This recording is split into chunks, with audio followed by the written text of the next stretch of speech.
Right. Yeah, you gotta do something. I don't know quite what the solution is to that though, because of that angle. Other than I guess, yeah, you're right. Maybe put the target down a little bit so that he's shooting a little more straight. Mm-hmm. That's the only thing. I mean, it's not like you can make the guy stand up. It's not like you can do anything like that. I mean, Right. what they could have done is lower the bench, which would have probably allowed him to put his target a whole hell of a lot lower, and then he could have still used the bench as a rest if that's what he was indeed needing to do.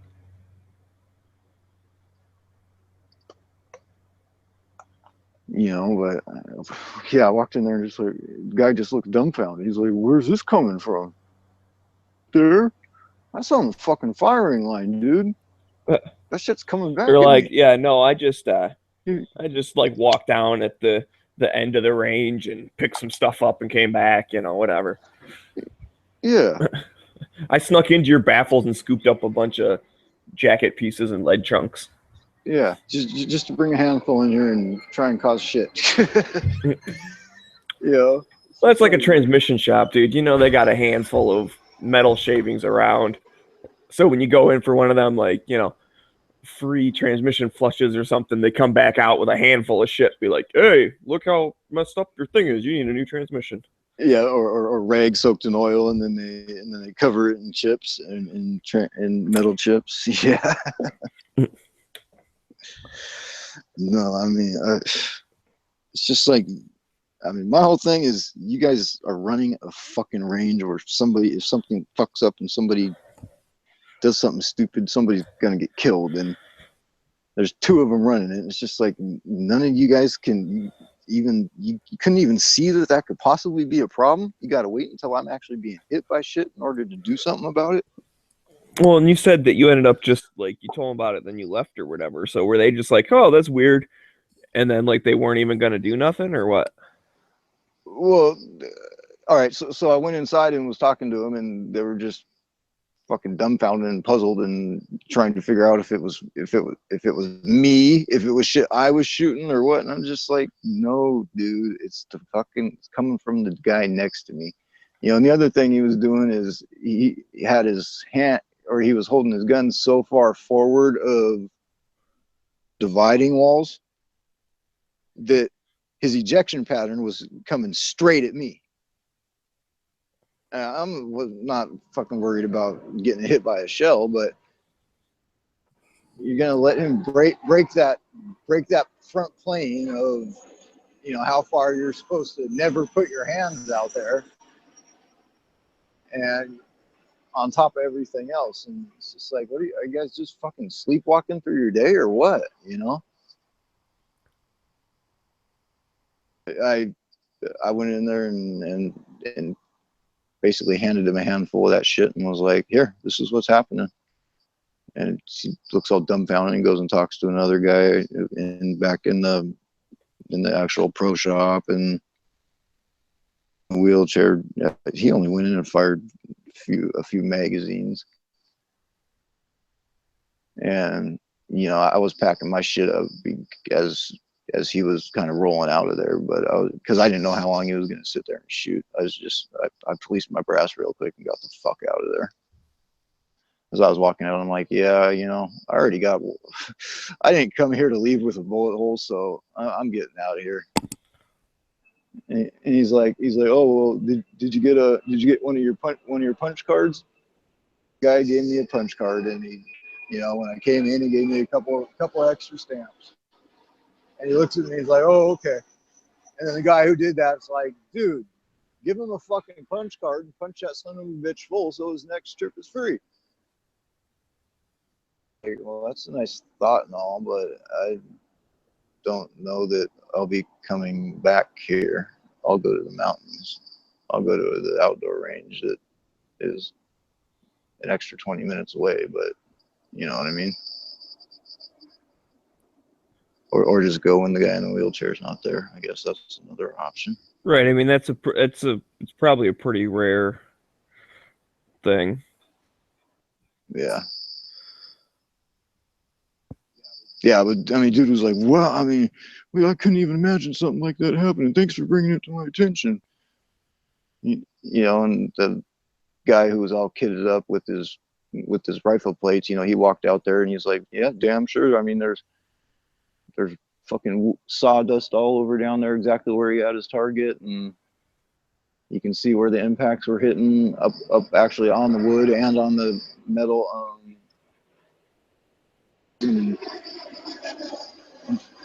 Man, that was frustrating.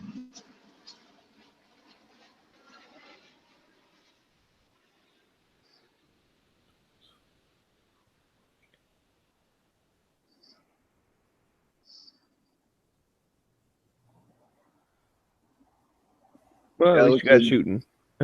yeah, yeah. As the guy handed me that card and I walked out, and I was getting ready to walk out, and I'm like, shit, I have to come geared up like you are right now.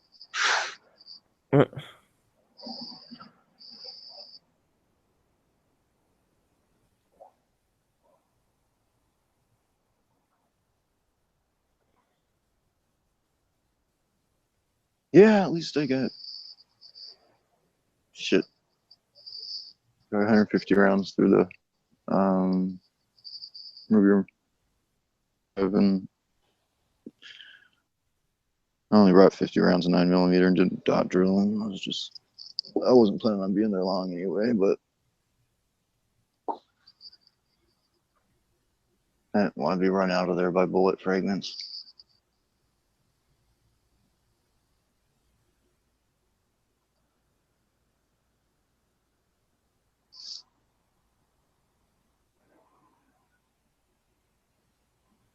So what's up with you? Same old, same old. Yeah, one day.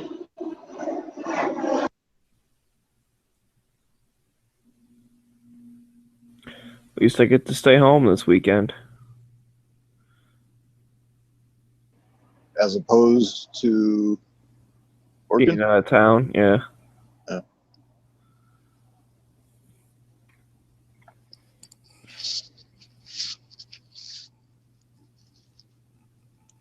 Going shooting or anything? What you got planned?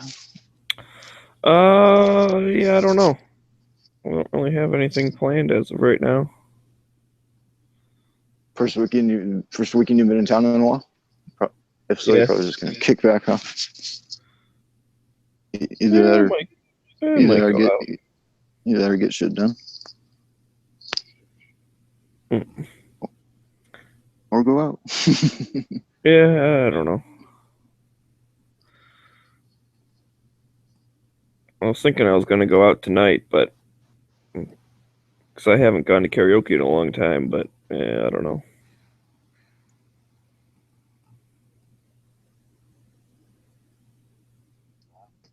Might as well go have some fun.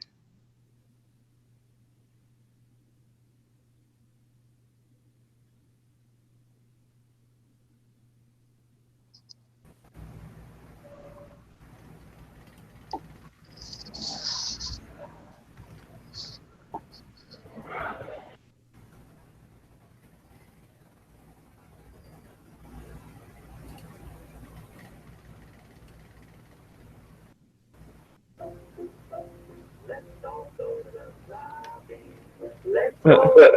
lobby.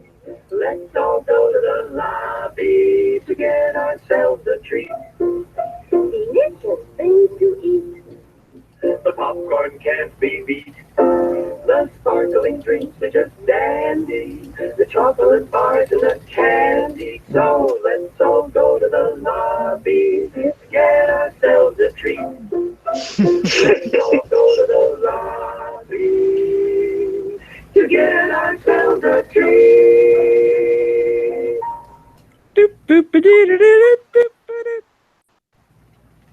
Nice. Very nice, G-Wubs. That should be the lobby theme song.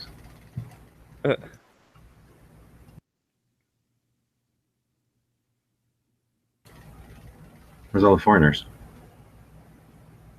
I don't know. They can't keep up with this amount of free chat. So anybody watch that speech yesterday? I haven't rewatched it, but I was online, or I was online when you were playing it over the Hangout. That's all I seen. I was wondering what Hillary's thing was. I saw what Trump said, not Hillary though. The only thing I saw was from the news, and it looked like Hillary was basically just treating it like a regular campaign sort of thing. I mean, she might have been a little more lighthearted, but she didn't go after Trump, really. I don't think so. That's what I still got to sit down and watch the whole thing. she's probably caught hard and just did her normal, like, I wish I had more money and I hear about whatever fill in the blank. Trump tore into her though. That was great. Like I think he was getting booed at one point. He did get booed when he said something about what was it? She bumped into me and she said, "Pardon me," and he said, "Well, we'll talk about that after I'm elected," or something to that effect. See, I didn't hear him start getting booed until he was like, Hillary Clinton is so corrupt. And I guess it started sounding more like the debate the other night. Mm-hmm. But that could be it. But like, look at her sitting next to whoever that was, like acting like she doesn't hate the Catholics. Yeah. Right. I don't think she got all that. He got booed for that so much though, but he did say that to her right there. Yep. Dude, take it. I think he only got booed like twice. I mean, but it wasn't. He like did beat on her a couple of times, so I wouldn't say I would have booed him, but I can understand why somebody would be like, "Hey, man, this is a speech for a charity." Right, that's what I was getting. That's what it was coming across to me as was like, aren't you guys here to like support something or other? I don't know what that thing is, but like, It's like this isn't just let's make fun of Hillary Day. As funny as it was, and some of his jokes, like she was even laughing at or whatever, and then he just his jokes were good. Yeah, his jokes were pretty fucking good. I like the one where he was like, you can tell there's bias in the media because when she gives a speech, everybody thinks it's so great. And when my wife gives the exact same speech, everybody has to talk shit about it. I did see where she was talking about all the like people like senators and governors, and then she mentioned she kind of did a crack at Giuliani, and he just sat there like stone cold sober, like not a smile or nothing. And then there was that one point when Trump was talking and he was getting ready to, or he either said something that you could tell kind of got to the guy behind him, or he was jumping into something that was getting to the guy behind him, and the guy behind him just kind of his wine glass and starts taking a big old drink of wine. I need some alcohol. We're gonna talk I need about another drink if I'm gonna make it through this. We're gonna talk about those tits in the What's red that? dress. We're gonna talk about those tits in the red dress. Those were some nice Who tits. is she? That was She's awesome. some I don't know like why I've seen her before. She's correspondent either or something, isn't she? something. She's awesome. I'm assuming everyone there was some higher up, either semi-celebrity or city official or rich people, because she didn't look like anyone I'd recognize in the media. See, and that's where I almost can picture her from, but not media, but I missed this picture chick. from Did I get a somewhere. link? Watch it again. It's over his shoulder. She's right there. Huh. I just saw the two priest guys back there. You're looking at the wrong things, man. You an altar boy growing up? Yeah, Yeah, there's some nice that was boobies. the best altar boy. That's it? No. Yeah, here it is. 2 hours and 17 minutes. Ooh. Don't watch the whole thing. Yeah, I think he talked for like 20 minutes, and I think she talked about the same.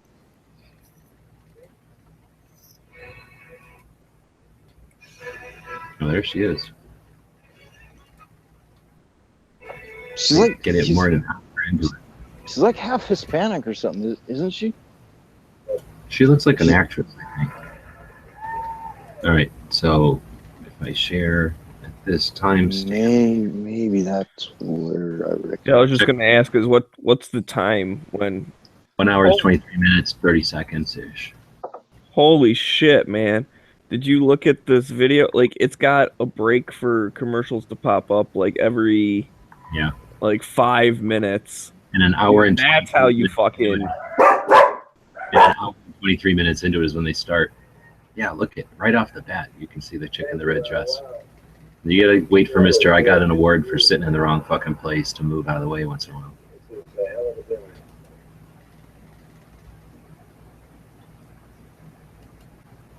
She's putting on her gloves so she can get down to business. Fine.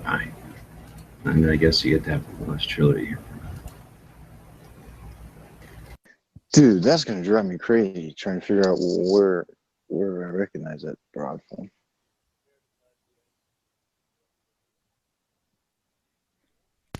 Yeah, she's all right. I think they're just a bunch of rich people because it was a charity event. They were raising money. Yeah, but she's been in front of a camera before. She's I thought it she looked is like the somebody chick from who. Saturday Night Live from years ago, but hotter. Oh yeah, I know what you're talking about. I think she's hot. taking a picture of the back of his head with her camera phone. It's like a gold. It's like a gold case. Yeah, She's gonna exactly. make, Here's the doofus that sat in front of my boobs. Here's the doofus that blocked my boobs.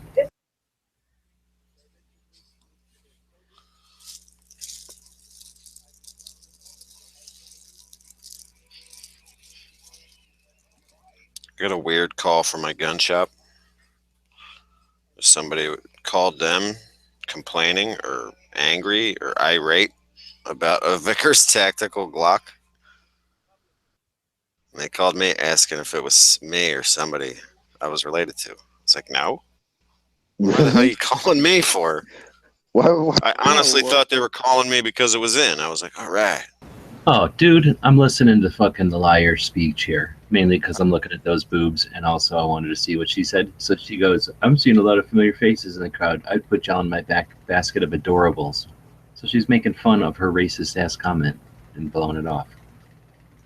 Just so you know, you I'm might offended. want to read the occasional external chat to answer some of the questions you might have. Did you Are already you figure saying the external chat knows who this chick is?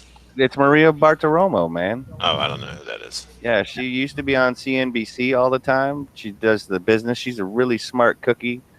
And now I guess she does Fox. Yeah, but I gotta go. I just want to let you know. Thank you. Well, now she's smart. Most definitely, thanks. So There's no I mystery anymore. Island is good at movies and TV news people. Well, at least boobs.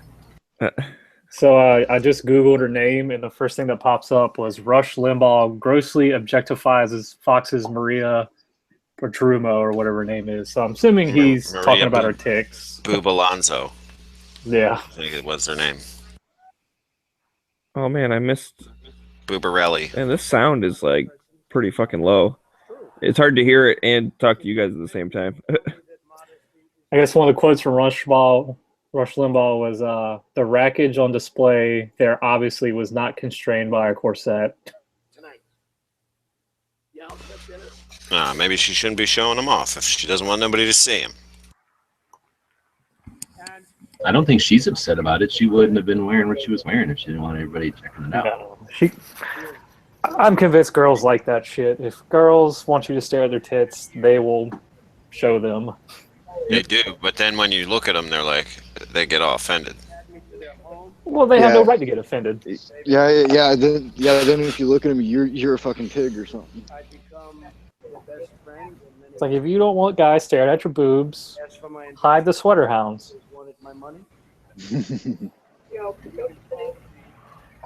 Dear friend, but then suddenly decided when I ran for president as a Republican that I've always been a no good, rotten.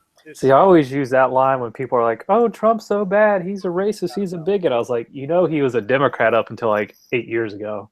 You know, I'm like, no, that's not true. I was like, go look it up. you always start out with a self. Think this. The truth is.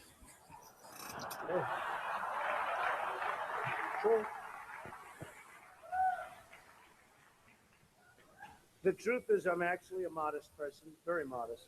It's true. In fact, many people tell me that modesty is perhaps my best quality, even better than my temperament. You know, Cardinal Dolan and I have some things in common. For instance, we both run impressive properties on Fifth Avenue. Of course, his is much more impressive than mine. That's because I built mine with my own beautifully formed hands. Well, his was built with the hands of God, and nobody can compete with God. Is that correct? Nobody, right? That's right. No contrast. It's great to be here with 1,000 wonderful people, or as I call it, a small, intimate dinner with some friends. Or as Hillary calls it, her largest crowd of the season. Oh, damn.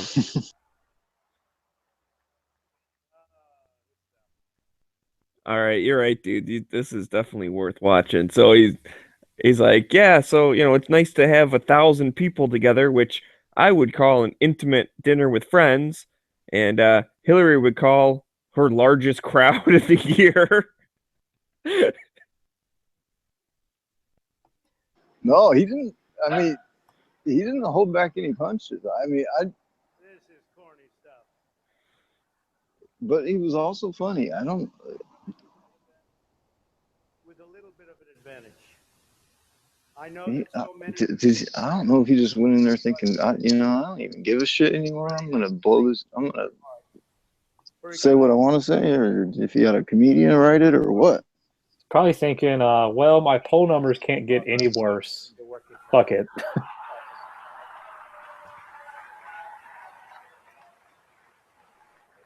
True. Not for a long period of time, but about 3 weeks.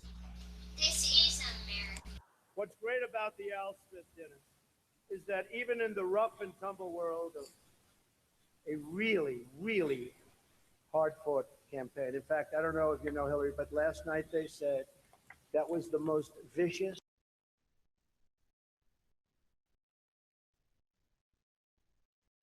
And I don't know, are we supposed to be proud of that, or are we supposed to be unhappy? But they did say that, and I'm trying to think back to Lincoln. I don't think they can really compete with that. But the candidates have some lighthearted moments together, which is true. I have no doubt that Hillary is going to laugh quite a bit tonight, sometimes even at an appropriate moment.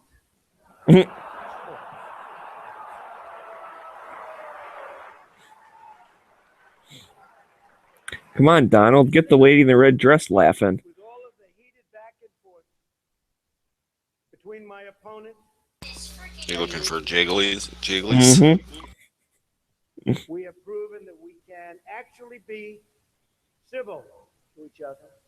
In fact, just before taking the dais, Hillary accidentally bumped into me, and she very civilly said, "Pardon me."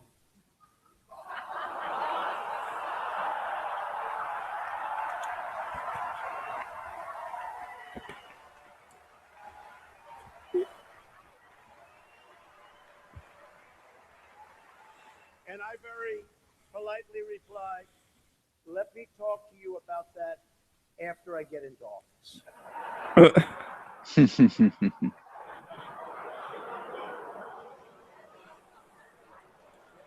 kidding.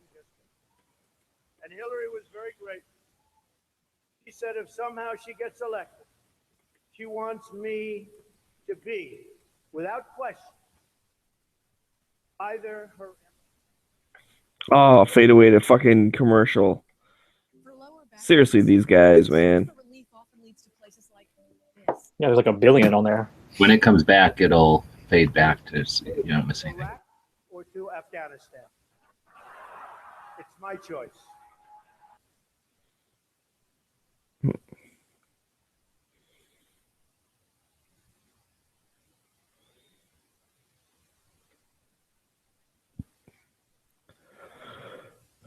Oh man, I'm sure this isn't a very exciting chat to the other people that aren't watching this, but oh well. I've been checking out this Romo chick this whole time. And I've known Hillary. I'm just waiting for the part in Donald's speech where she stops laughing, because didn't he start getting a little harsh near the end, and she like stopped laughing? She's the real boobs, McGee. And not getting paid for it. She'll kind of get all frustrated for a bit, and then she laughs at shit too. You know, last night I called Hillary a nasty woman. But this stuff is all relevant. After listening to Hillary rattle on and on and on, I don't think so badly of Rosie O'Donnell anymore. Oh snap!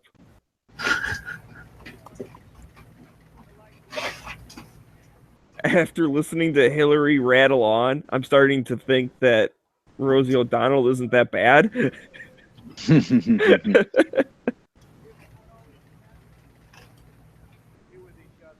And I kind of messed that joke up in order, but he started with something like, I called her a nasty woman, but these are relative terms. And then that's where, after listening to her rattle on, I've decided that Rosie O'Donnell isn't that bad anymore. So I guess all the Clinton fans, that's their new catchphrase now. I'm a nasty woman. Wow. Is that a good thing? I mean, I guess Trump dudes were all like, "Oh, I'm a deplorable now." So I guess you can take an insult and just own it yourself. Well, a couple of weeks after Michelle's speech, it was when they go low, we go high. But now I think it's I'm a nasty woman or something like that. I don't know. That's all they do is go low. Not in a good way. No. Never in a good way.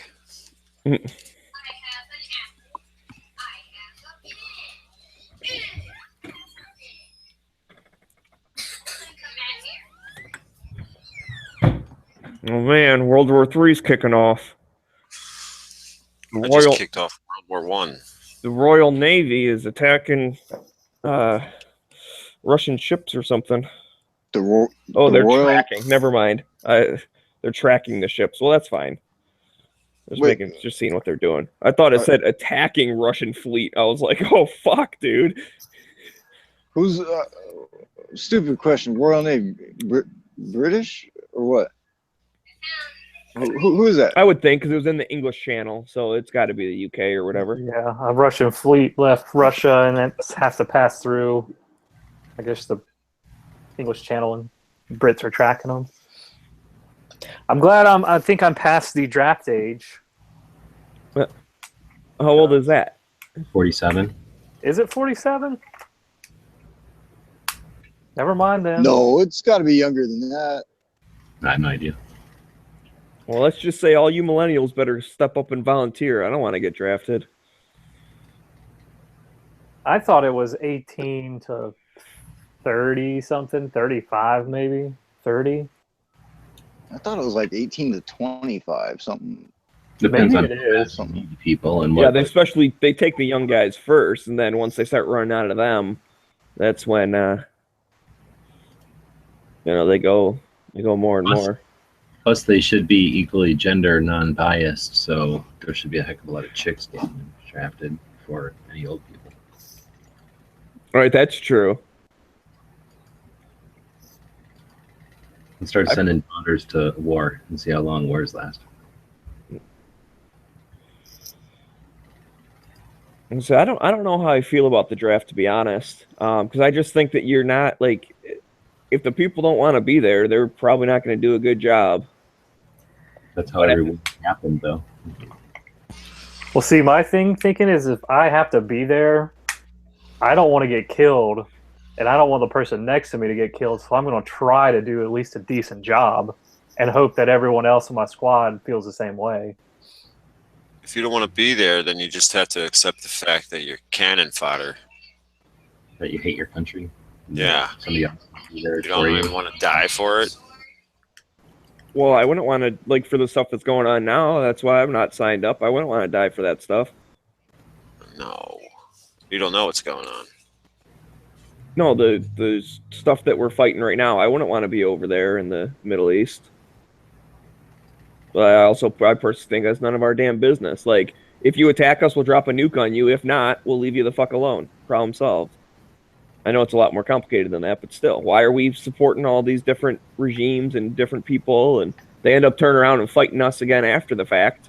So why support them in the first place? Did hear today that I guess American soldier got killed in Iraq either today or yesterday. IED. Was that during the Mosul thing? Yeah. From what I can tell. And we don't have any guys serving in combat roles. We don't have any boots on the ground there.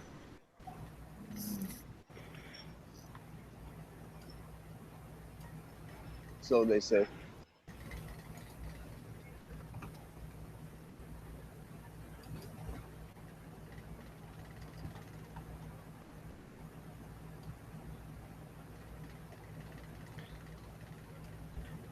They are advisors. They advise where to shoot, and then they show you where to shoot by shooting. Sounds about right. Look, I'm going to launch this rocket over here, and after I do it, I'm advising you to do it. I laugh, but that can't be too far off. No, they're a part of coalition. We're helping Iraq with it because they like to drop all their gear and run away.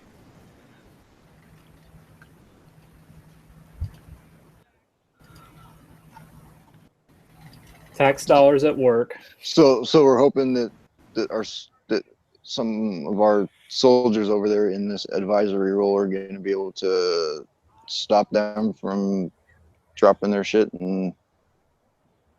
Well, most of them are. And yeah, heading for the hills. Yeah, I think kind of, and they've already said that we've committed special operations troops. You know, we won't commit. What do you call it? You won't commit forces. Like. Yeah, right. So they're all like special operations guys that. I don't know. They've already admitted, and they've said that they are putting most of their money towards special operations because they're going to Syria and they're in Iraq and they're even in Ukraine. They're everywhere. It's basically they're using our special forces as our forces right now, I guess.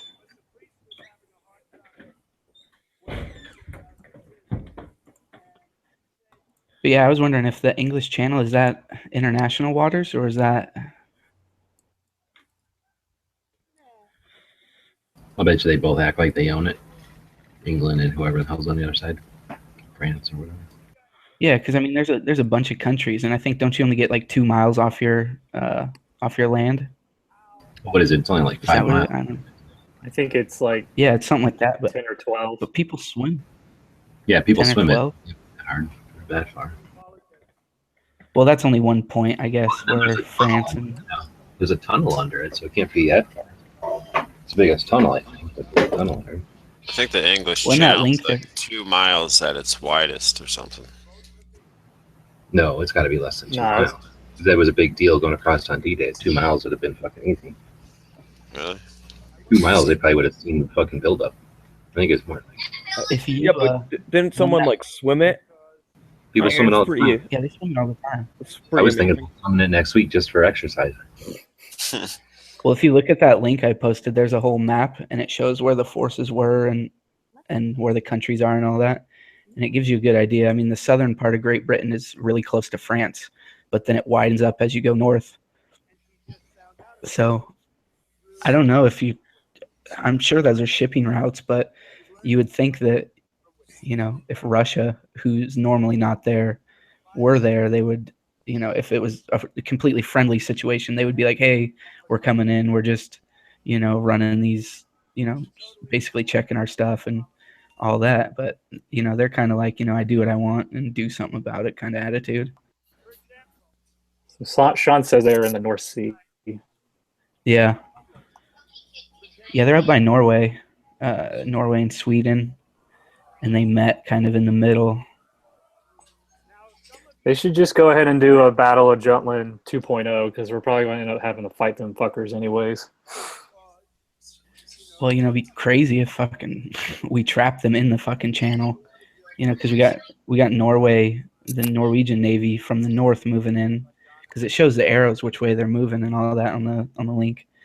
There's 6 NATO warships, and then there's the whole Royal Navy. It'd be a little weird if we fucking what's that naval term? Blockaded them. So we got like three different countries coming together right now to do this against Russia. Well, it's just their patrol routes. I mean, So where do people swim across it? The Strait of Dover? That little tiny right there where yeah, that has a little horn. that comes out. Right? Is that the Shortest place. Ada Calais area? It can't be that far. I'd put a net across there, like condom into going into that big bay that's made by England and Norway and whatever that is, and then just start scooping a bunch of sharks and shit in there. Pretty soon, them sharks are going to get hungry, and the only thing that'll be left floating around is a bunch of Russian Navy. Let nature take its course, and then you could just say, hey, that was coincidence. I don't know what happened. Some sharks got hungry or something. Oh, that's not a flat Earth map? I don't believe that map. That's one of them curvature maps. Oh, and I guess there's Russian. Because it doesn't really show the climate. I only trust maps that show me some kind of climate data. Yeah, I didn't notice these 2 Russian, I guess they're destroyer type ships from Rauba, Portugal, moving north, and then you got these moving south into here. Yeah, the potential thing. I'm pretty sure they're just like, you know, we're going to do what we want. Let's see what you do. I would send the Dragoon out there, act provocative, and then those Russian corvettes are going to follow it right up that little area there, and then it needs to go hide either in that little section or that other little section. Russia comes in there looking for them. They sneak back around and close that net I was talking about. Boom. All the Russian boats in there now. Maybe. Well, I mean, Iran did fucking take our ships into their port and all that when we came too close. Say maybe the Russians are just looking for Sean Connery in a nuclear submarine. They could be filming like YouTube videos. We don't know. Is anybody following their shit? See what I'm saying? Yeah, I don't know. Following. Following Putin / Xbox 541. YouTube channel? Does Xbox and He started out as an Xbox account, but then he started putting other videos up on it, so he kept that name. So what's up with this internet thing today? Because are they gonna? Is that like a false flag internet thing? They're gonna blame on Russia. They like took out the whole Northeast with some of the services from DYN or something. Yeah, there was a couple of gun websites that were down today that I follow on Instagram. They said that their shit was down. Yeah, it was like Netflix, Spotify, PlayStation Network, a bunch of websites. They really know how to hurt us. Yeah, you take our Netflix. What? I can't binge on this weekend. What the hell am I gonna do? Yeah, what the hell am I gonna do? I guess we'll go to fucking war. I guess. So instead of shooting people in Call of Duty, I gotta go shoot people for real now. God damn it. You got to go to work, Basically the run a same drum. thing.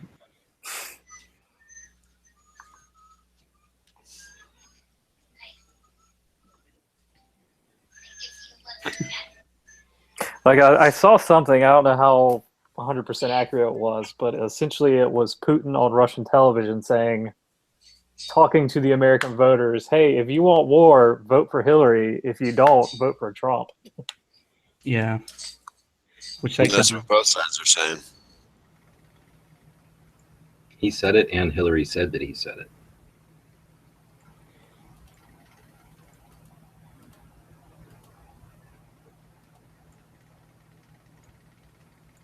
But I don't trust Russia or Hillary, so I think that's. Whoa, that's inappropriate. Oh, my computer's messing up. I didn't mean to do that. I just couldn't share it any other way. I couldn't find a link for research. I got my ballot in the mail. That was bound to happen. Is that during her speech yesterday at that religious charity? Nah. Oh. No, that was that's the that was when the balloons fell. Yeah. She made that face. God, I fucking hate That that. face that would kill any other politician's career. But not her. Yeah, remember? If not anything, that face should have took her down. That one guy made a noise. Remember that one? I think it was made a noise one time, and they added them together. It was Howard Dean where he's like, "Yeah!" Oh, the Dean scream, and like that, they were yeah. like, "This guy's crazy," and he seriously he tanked ever since then. And she's looking around like, "Whoa, what's going on?" They added his scream to that. They added his scream to her making that face on Instagram. Yeah. That was my ringtone for a while. Was just him. Yeah. So Amazon and Twitter are down too with that cyber attack. That's what CNN's saying right now. My PlayStation Network's back up. I think. I don't know. I'm installing, so I gotta wait.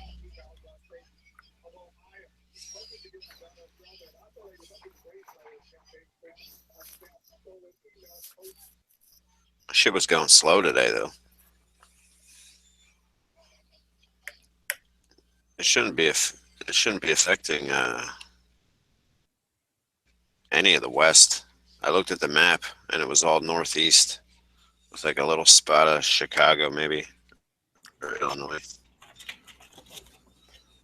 Yeah, I didn't notice anything here. I live in the Atlantic state, so.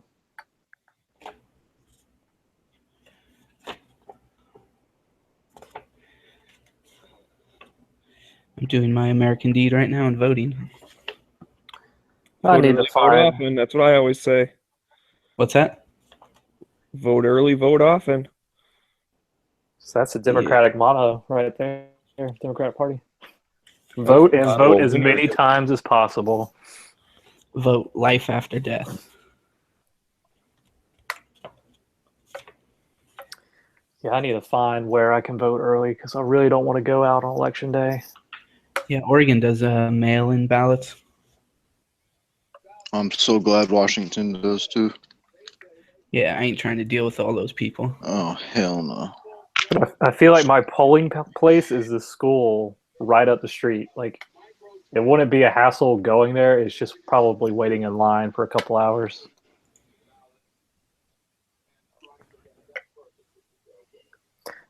Like, I live in a swing state, so I feel like I need to go vote for sure. You have to go. Yes. Yeah. Weren't they saying Texas might go either way? Yeah. I think Jesus. I think dude, he's that's only fucking scary. leading by like 2 or 3 from what I saw this morning. That's if you believe the polls. Yeah. The polls, if you average all of them together, the polls are pretty accurate. Yeah. I don't ever believe just one because you never know what type of questions they ask or like who they called because you know they can get their stuff from different places. But Real Clear Politics, those are the only polls I use. You look at that one and when they average all the things together, definitely that's the way to go. Yo, what's Jill Stein's vice president? His name is Ajamu Baraka. I thought that was a Mortal Kombat character, Baraka. I enjoy how a dead gorilla was beating her in the polls at one point. Or D's nuts. I wonder what happened to D's nuts. Oh yeah, I think he was beating her too. He was just in Tennessee, I think. Yeah, he disappeared mysteriously, huh? He probably knew something about Clinton. Oh my God. He asked where these nuts were. And then that picture came out that I just shared. Yeah, let's not get me thrown off YouTube. Hillary's like, I gotta take care of these nuts. Oh yeah. We're going to Rhode Island. What did he say? He's like, we're going to New Hampshire. We're going to Texas. I got a question for you guys. After my range experience today, what's your worst experience at a shooting range? Can I go first? I never had one. I'll go first. I never had an experience. This year I was shooting and doing my little thing. I don't load a lot of fucking rounds or anything. I usually load to like 5 or something, shoot 5, take my time, whatever.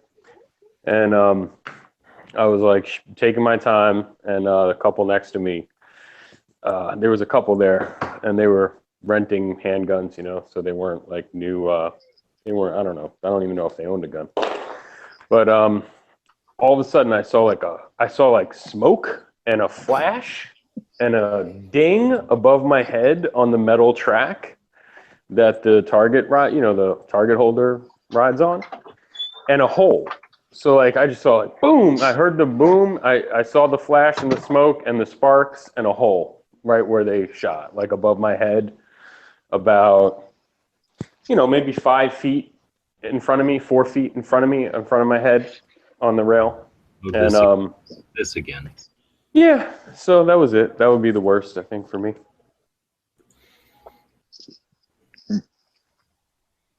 Yeah, I didn't have too much fun today. I one time got stuck next to a guy in the lane, and he had like a little snubby 44, and that shit was like making my teeth rattle. But that's probably, I've never actually almost been hit by a bullet or anything. I'll go to the range and there'll be a bunch of people shooting 9mm, and they're all like hitting around the bullseye, like all excited, like if they're doing something, like achieving something difficult. That's difficult. Yeah, I wrote this out in the external, but all right, so I've been shooting for like half hour, 45 minutes doing my own thing, and I'm in next to me in a wheelchair, right?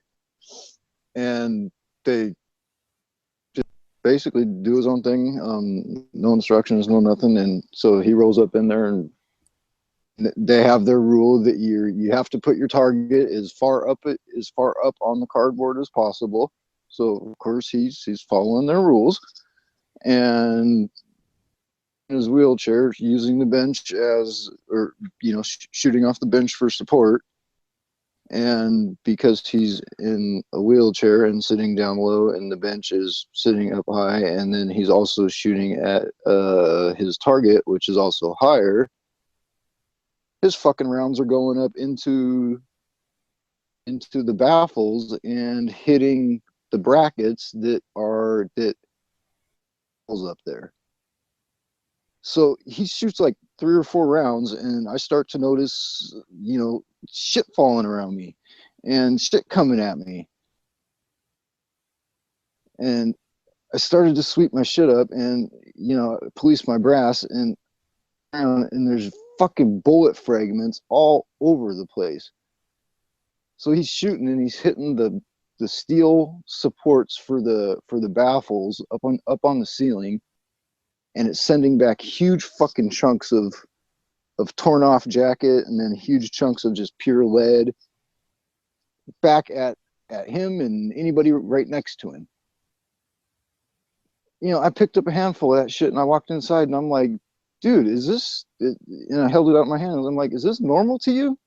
Should this amount of fragments be coming back at the shooters on the fucking shooting line? That's where you found that?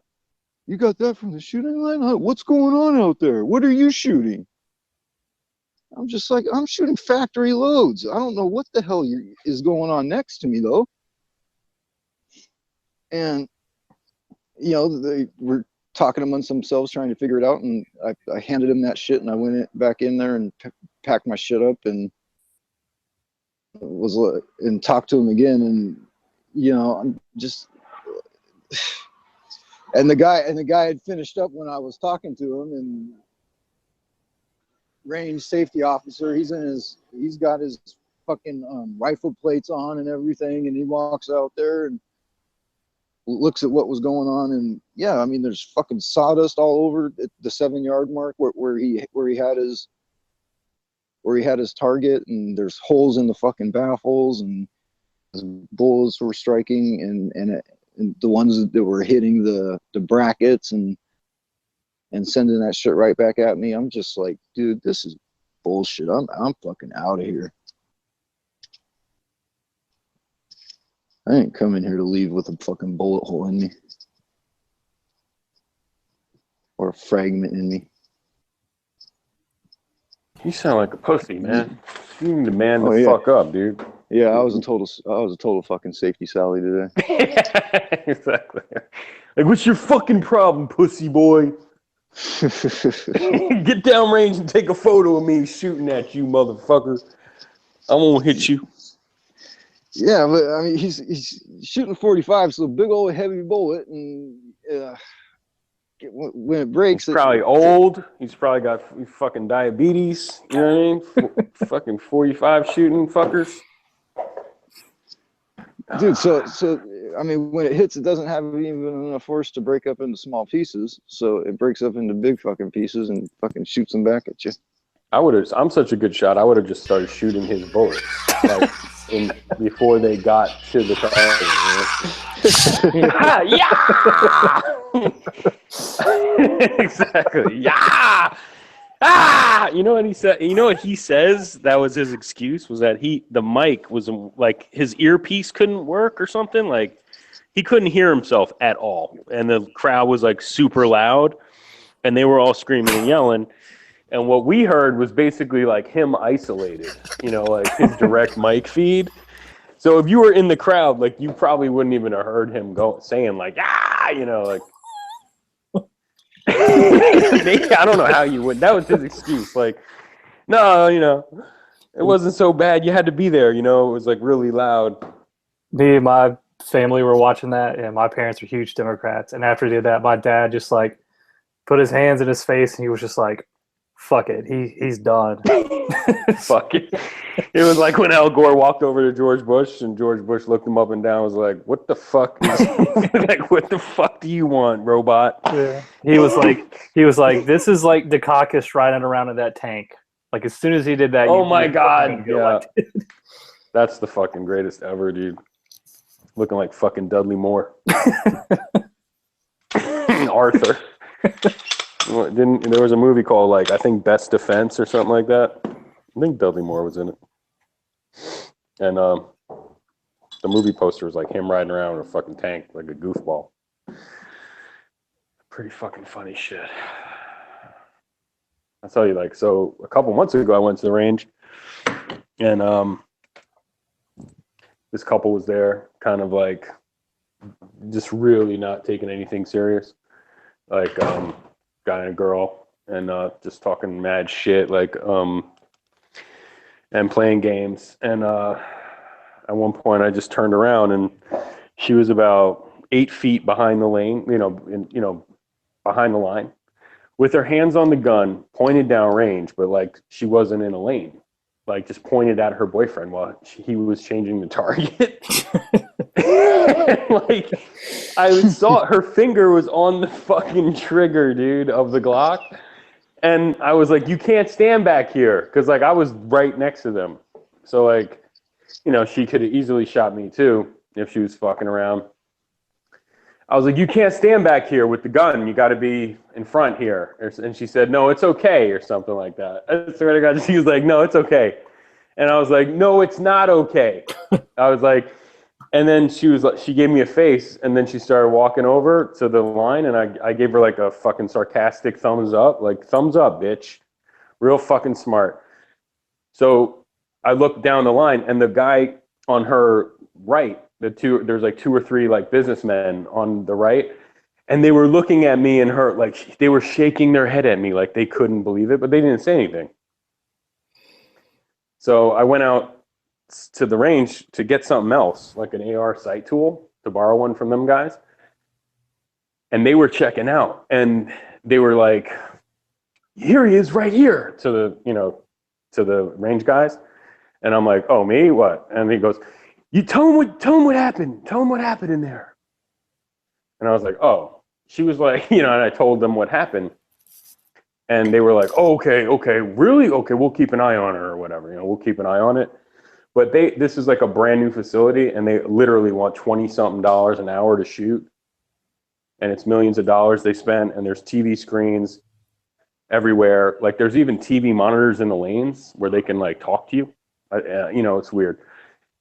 So they were just not doing their fucking job, man, because she was back there pointing her gun at her boyfriend for a long time. But no one checked her on it but me. When they're shooting at like Max Headroom, their little dude pops up.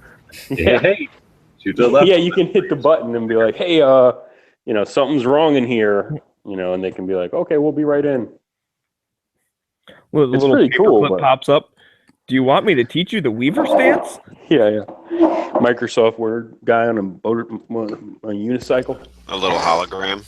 A little block clip pops up at the bottom. Say, like, hey. Stance. Hi. It looks like you're a limp-wristing pussy. Do you want me to help you with that? Would you like us to order you a gun in a better caliber? Mm-hmm. Would you like reconstructive wrist surgery after years of shooting 40? Oh, it looks 27th. Like European caliber. Would you like to rent a real caliber from the rental desk? Dude, the last time I went shooting, I never do this. I backed up off my lane and I said to the guy, "What are you shooting, man?" Because the fireball was ridiculous, and the noise was silly. I thought he was going to say like a 10 mil, like Glock 29 or something, and he's like, "Oh, it's 40 cal," and I'm like, "Oh, okay." I don't know if he was hand-loading his shit. That's when you realize you're shooting 9mm. I was like, "Damn, my shit is pussy," but yeah, whatever. I was just like, "Oh, you're shooting 40?" Why does it look like the gun pushes you every time you shoot it? Yeah, and he was shooting fast as shit. But yeah, he was like, I don't know, maybe they hand loaded those things, and it was like, because I've never seen a fireball like that since I shot 357 SIG. Like that shit threw a fireball. This shit was. If you shoot real ammo out of anything, it's going to throw powder out the end. It's going to have all kinds of extra powders in there. Breaking news: the internet is now Putin's. Putin. It's like RT on every fucking website. You just. We've been Putinated. Dude, it says right now, breaking news. They're trying to figure out right now if this attack was state sponsored. Like, no, it was Cheeto and Mountain Dew sponsored, you fucking retards. Like,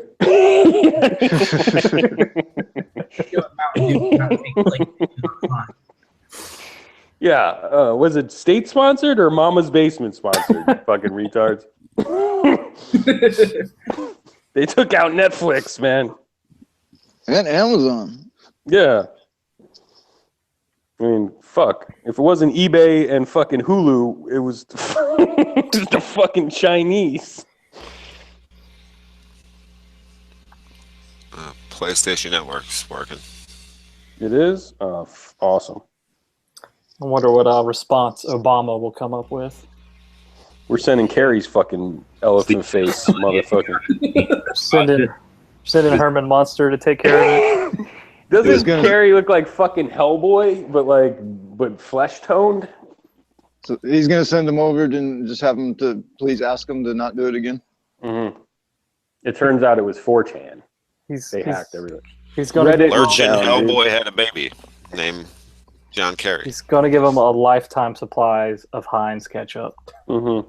He's flying on the Heinz jet. We can't afford to send him anywhere now. Who, Lurch? Yeah. Fucking goddamn Kerry, man. Remember when he ran for president? Yeah. Hey, Skull and Bones. Are they gonna remake the Munsters again? Like, aren't we due for them rehashing that old show? They tried. Yeah, probably. I thought No, the Addams Family, they did. They did the Addams Family one time. A couple times. You dropped out.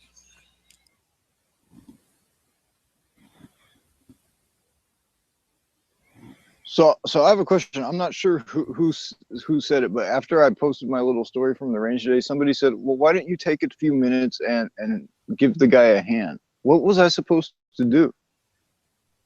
What was the story? What was the story?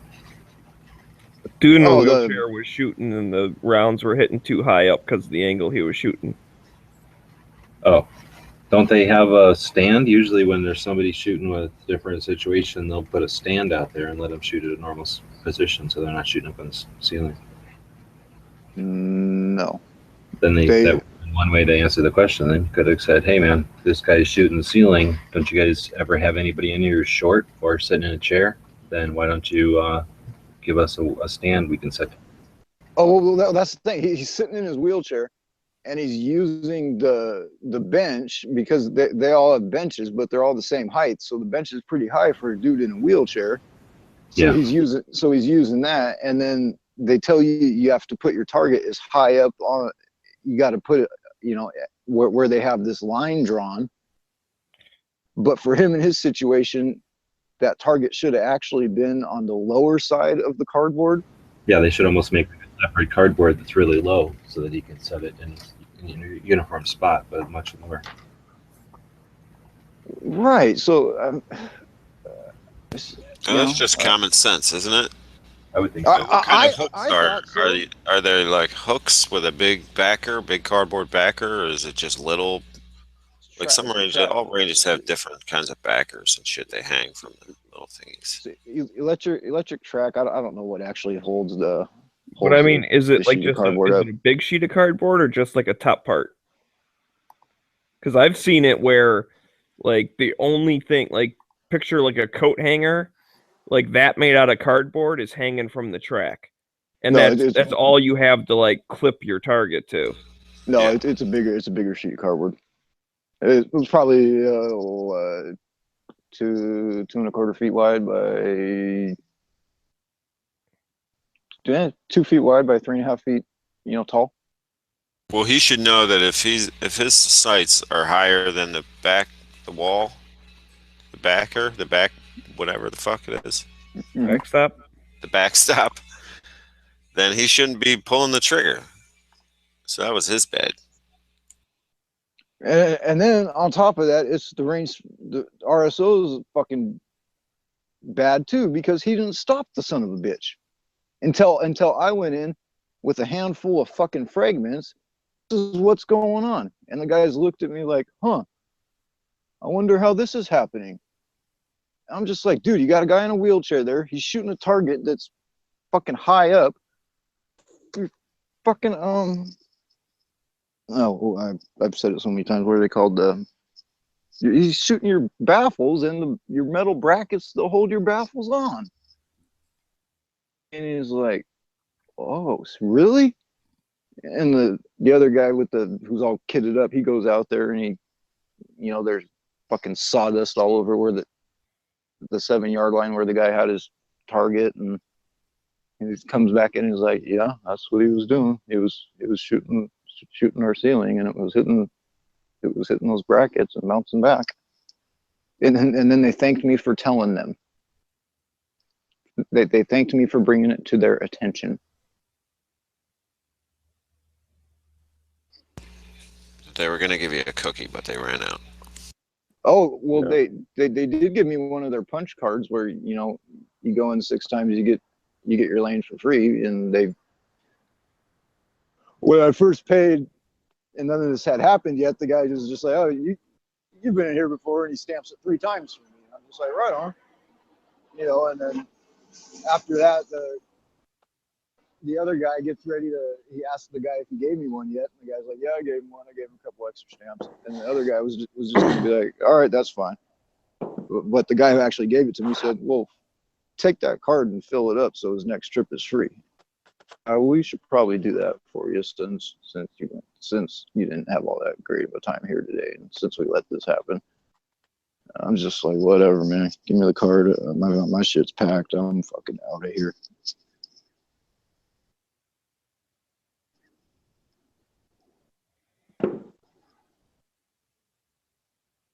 Yeah, when I told the one time they shot the the track above my head, I turned around and I just pointed. Like he saw it too. He was like, "Oh shit!" So he came over to me and I'm like, "Right there, dude, like to my left." And he goes over and I hear him go, "Did you guys just have a accident? Did you just shoot in the ceiling or whatever?" And I hear them go, "Nope, wasn't." Like, yeah, okay. And then he walked around and he starts asking everybody, like, "Dude, it was them." Like, I literally saw the fucking projectile, dude. You know what I mean? Like flying in the air, and it was that fucking close to me. And so he comes back and he's like, "They said it wasn't them." And I'm like, "Okay, like it's them." You know what I mean? So I don't know. So then he goes back over there. He's like, "Hey, you guys better be careful." Like blah blah blah. Like basically now he's calling them liars. And then they were packing up their shit and leaving anyway. I guess they got, you know, it's maybe they knew what happened and they were like embarrassed. And they put a fucking hole in the track. But I got a range that I go to that has the bulletproof glass. So like a couple times, right now there's a hole in the glass when you go there. And I talked to the guys who work there, and they're like, "Yeah, man, like some chick got a hot piece of brass down her fucking shirt, and she just let a round off into the fucking glass." Like, jeez. So it's like, so I'm like, wow. And and it's been like that for like months, right? And they're like, "Yeah, it's custom made bulletproof glass, and it's $2,500, like each glass piece."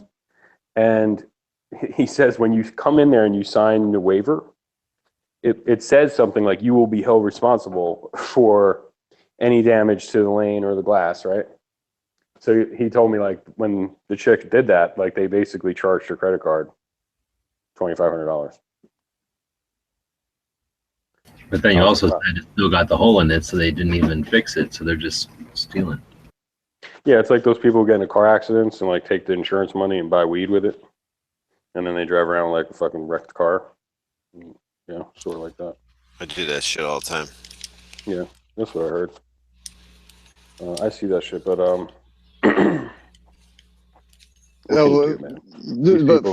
fucking back to the common sense thing. I mean, so there's that line on the thing, and before you go in, they tell you, it's about muzzle control. If you have 3 or 4 or 5, if you have 5 shots that are above that line, authority to kick you out of there because you're not fucking paying attention to what you're doing.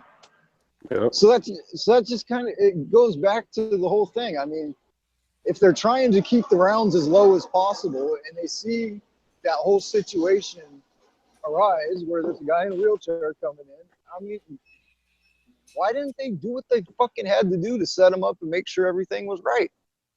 Yeah. That's what just got to me. The guys that just called me today and accused me of Vickers Glock harassment, mm-hmm.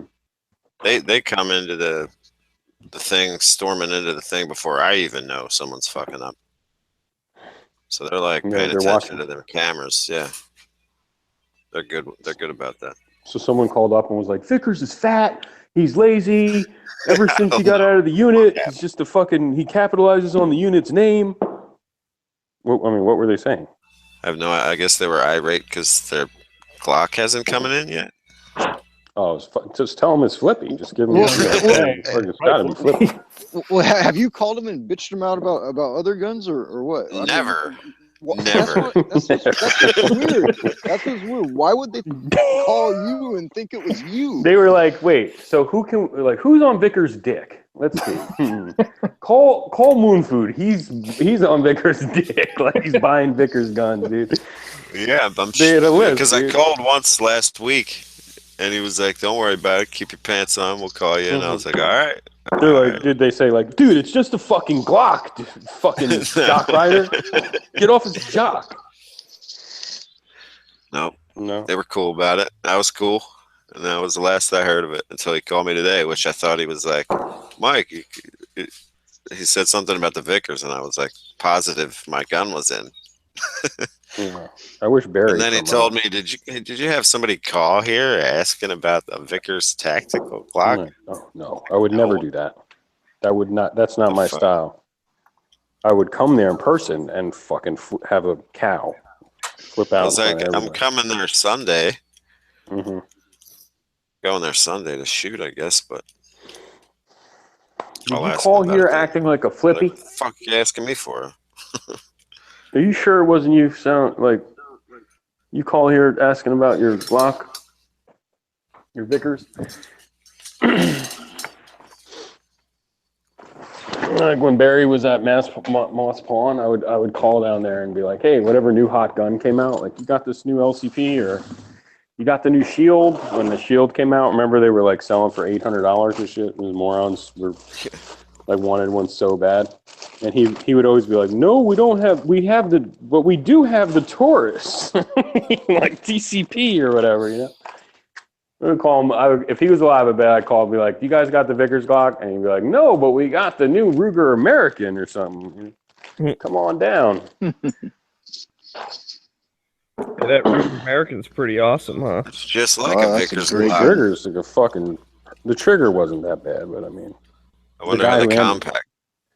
The guy at the gun shop was talking to a customer, and I was literally like staring at the wall, like waiting for something. And I wasn't even in their fucking conversation, like the gun store guy who like gets in everyone's conversation. I was not even paying attention.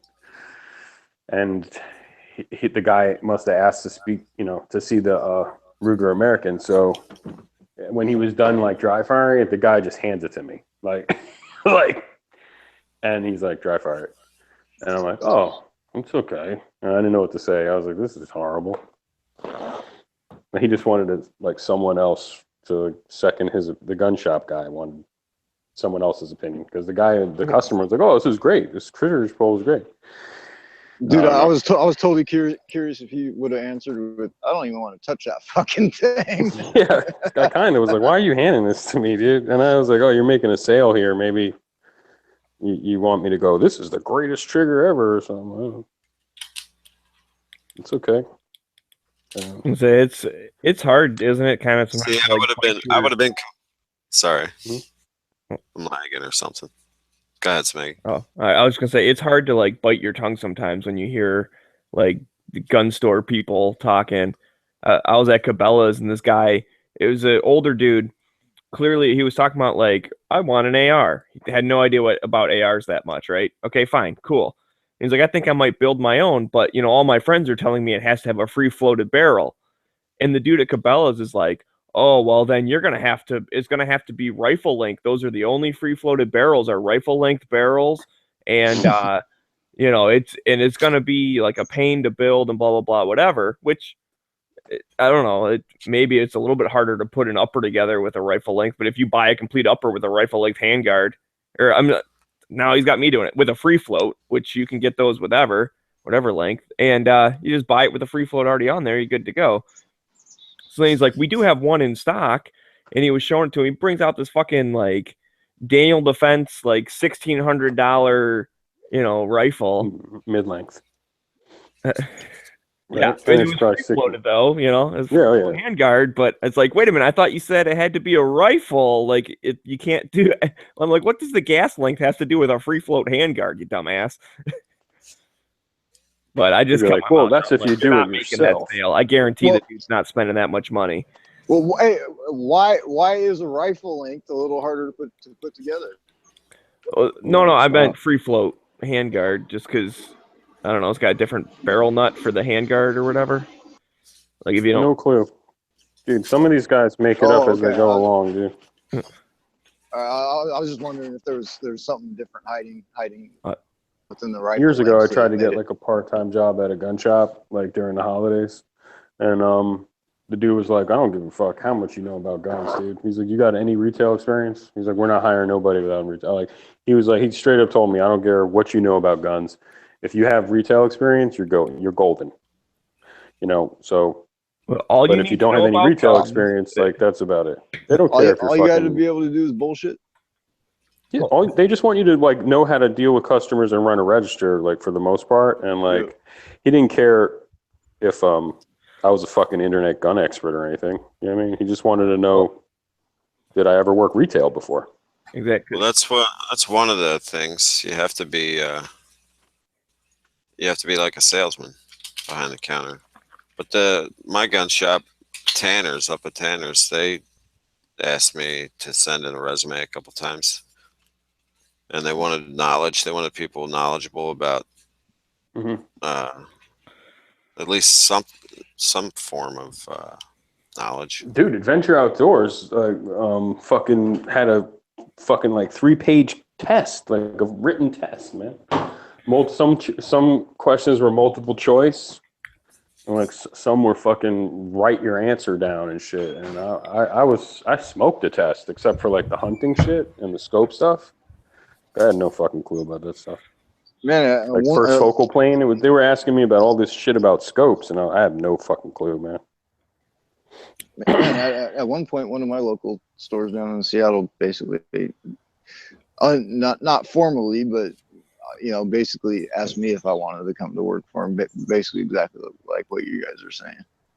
It's just like, I don't know, man. Well, one of the things you got to remember, sometimes if they're just hiring a cashier or something, like there's one that I go to, the lady that works the register, she's never like selling guns and stuff. Because it's also a range, so she's just signing people up for the range and taking their money and selling boxes of ammo or whatever. And then you have different people that are behind like the gun counter that are selling guns, and then it's like, okay, give her this piece of paper, and then she rings it up for you. That type of thing. So from that point of view, you don't need gun knowledge. I'm sure she knows stuff about guns, but you don't have to. Well, yeah. For me, the one I'm talking about, it's not Cabela's Outdoor Emporium, but so they've got hunting, camping, fishing, all that stuff, but they got their own, guns are way in the back, and it's their own department. It's run by the same old people, and asking me back there if I would be interested in a job in fishing. You know what I mean? Yeah, but I'm just saying, people say dumb shit. I don't fucking care.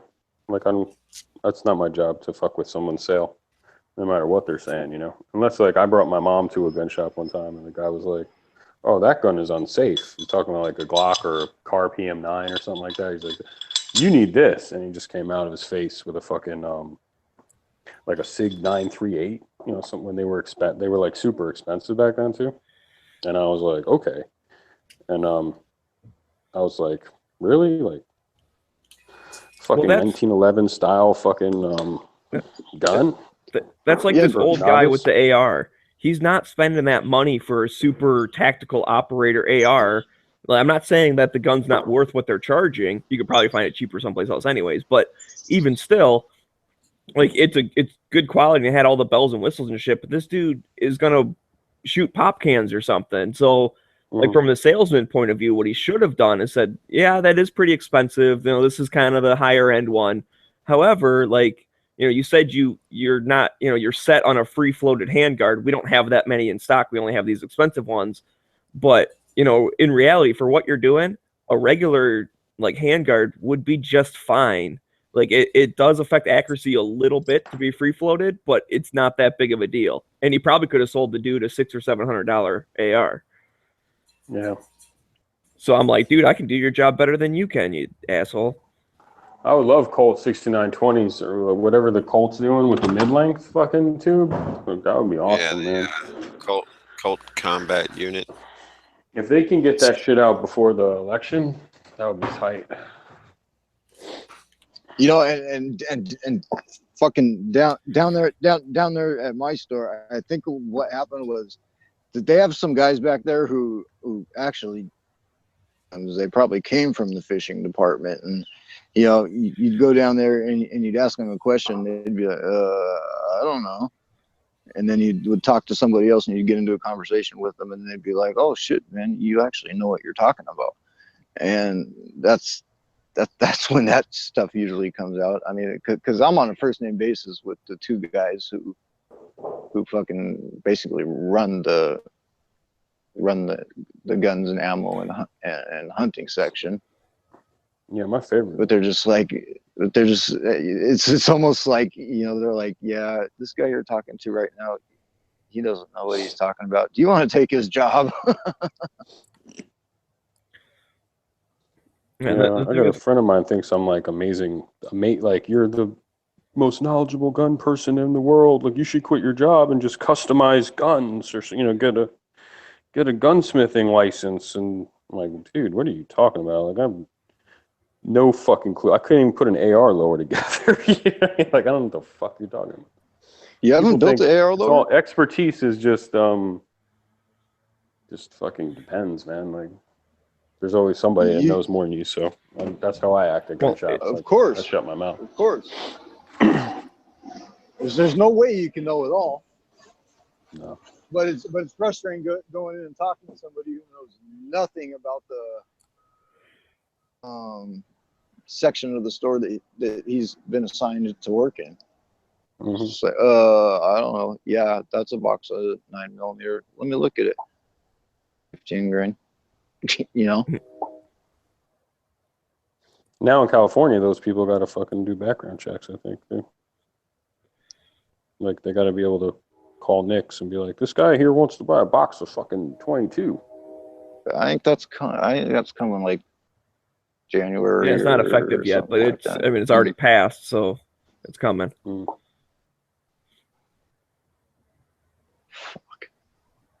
Well, I just wrote I wrote my representative for the Michigan assault weapons ban. Oh, those guys are thinking they're fucking slick, right? So what do they want to ban? AR pistols? Dude, they want to ban everything, man. It's basically they're kind of doing off of like California and whatnot, or any of the other states where if it has a detachable magazine and then one of these things, and it was pistol grip, barrel shroud. What else was it?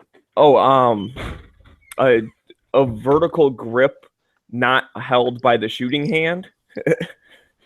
Like what the fuck? Almost all of those are like rail accessories. Like I don't know any guns that have those built in. So it's like, okay, I guess you just take that off. Like that's not that big of a deal. You're not stopping anything. Oh, and muzzle device, not removable muzzle device. So it's not like you can just pin your shit in place or anything.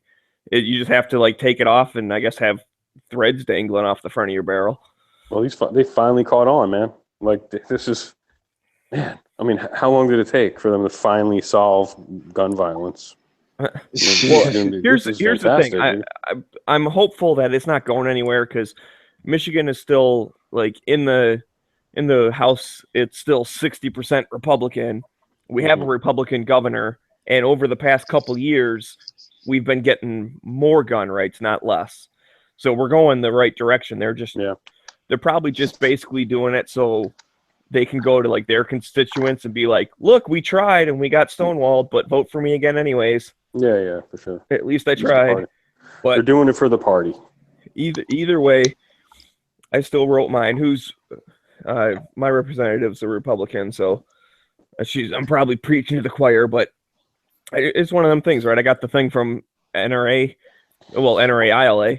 You just click the button, like type your name and address in or whatever. It sends an email for you. I'll do a more detailed one later.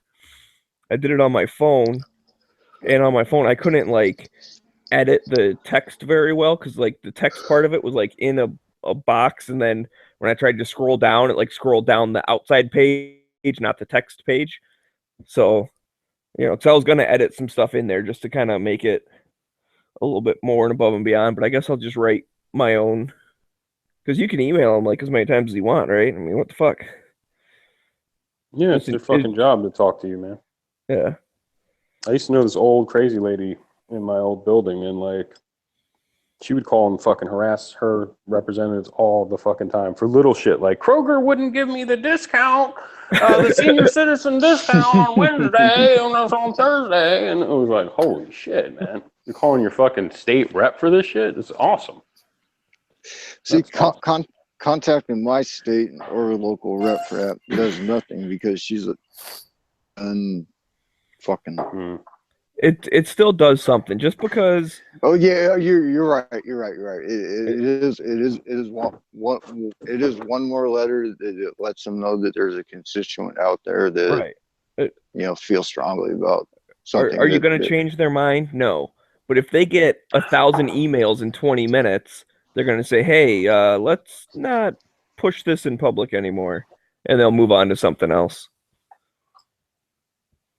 They still want to do it. You haven't changed their mind. I can pretty much guarantee that. But you at least get them to go after an easier target. I know G-Webs has said that before too. Like we can't, they know how to push us around a little bit now.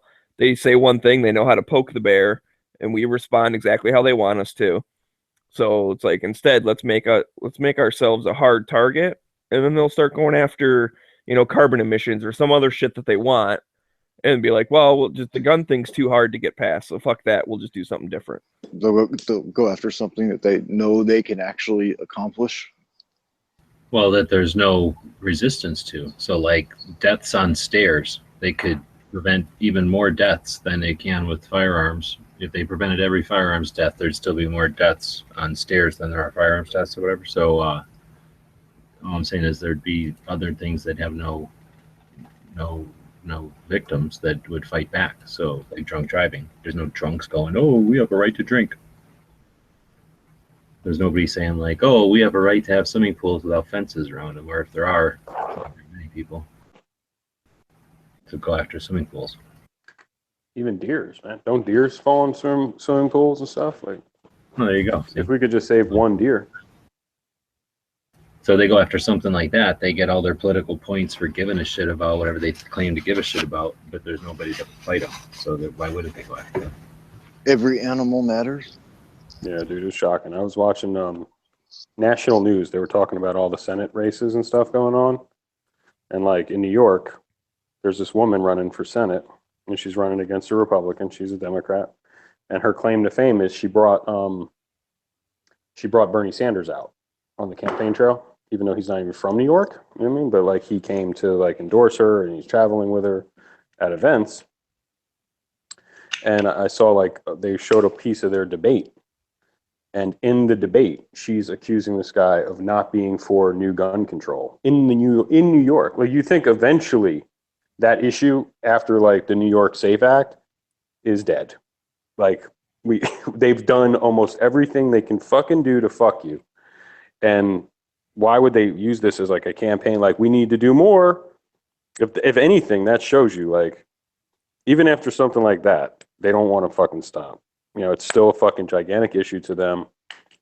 And anyway, and if I was that guy, I would have been like, new gun control. I mean, you guys just fucking fucked everybody in this state. What else do you want, Weird. Well, what they want is every single gun. They want every single gun. Pretty much, yeah. Even in California, it'll never end. Right? I mean, it'll never end. They want every single gun for themselves and their security, but not for us average Joe. 25.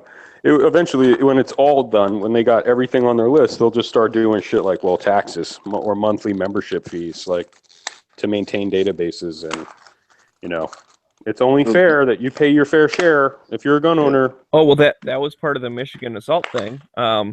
They're grandfathering the ones in that you already have, as long as you register it with the state, and you have to register it every year. Mm-hmm. And then pay to keep that up. I'm sure there'll be a fee with that, but then also there's a thing that like you can only use it on property that you own, or like at sponsored or officially licensed shooting ranges or something like that. But the thing is, where I'm thinking that, like, I take my guns up north, it's my dad's property, so technically I don't own it. What's up? Does that mean that I can't go shooting up there? If you have permission from the private property owner, it should be fine. But I know for now, but with the new law, I've got. you can only use, like, you can only possess an assault weapon. Yeah, after I figured that out. Dude, someone mute him before he starts talking about his. I did. So, anyways, his hemorrhoids. You can only, like, possess or use a quote unquote assault weapon on property you own or a, like, state licensed official shooting range. Oh, I'm sure even they will be like, unless you're like direct family member or something like that. Well, it's not what's in the, because I read the actual, wording of the bill, and it says nothing about that. Oh shit. There's also another one. It basically was like strengthening the straw purchase law. They like are rewriting the straw purchase thing, and I can't tell what part's like new or whatever. But they scratched a bunch of the stuff out, and then they have the new stuff like that's going to replace it. And it basically says you can't, buy a gun buy a gun with the intent to sell or otherwise furnish to, a felon or a minor. And I'm thinking, so if a dad buys a 22 for his son, like, he's buying that specifically for his son. So is that furnishing a gun to a minor?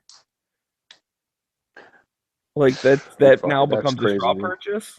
Because you could be like, well, it's still mine. I'm just letting my son use it, obviously. Right, but your intent was specifically for him to use it. You weren't buying it for yourself, and then you happened to let him use it. Yeah, sketch, dude. Yeah, it's like I said, it should get shot down, but I'm on edge. Because they're trying to get out of toddlers' hands, man. I guess, dude. I've never had to deal with this. Since I've gotten into guns, we've only gotten better. I've never seen it get worse. Because almost died when she was talking about Heller, dude. My bad. Yeah. But you're saying back in the day, Michigan was bad against guns? I thought the whole thing was it was always a pro gun place. It's always been kind of in the middle. In fact, isn't that how Michael Moore got famous with bowling for Columbine? Like, yeah, I was an NRA member. I was in the rifle club. Oh, he was from Michigan. Yeah, and asshole. Fucking just like him. Never really seen the dude and you together at the same time. That's interesting. Yeah, take it from me. I was in the NRA. I know these things. But yeah, Michigan used to be worse on guns. Like I said, every time I've seen it listed, whether it's the NRA like giving grades to states or like moms demand illegal mayor attention or whatever, we're always like in the 20s. So either that's good or bad, we're always in the middle. But we used to not allow short-barreled rifles and shotguns.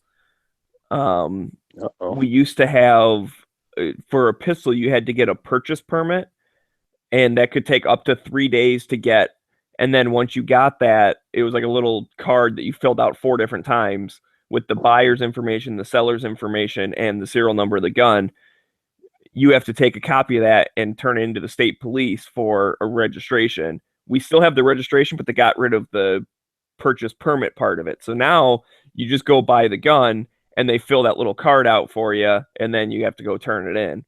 It still sucks, but whatever. What else? We were bad on air guns. We regulated air guns as if they were firearms.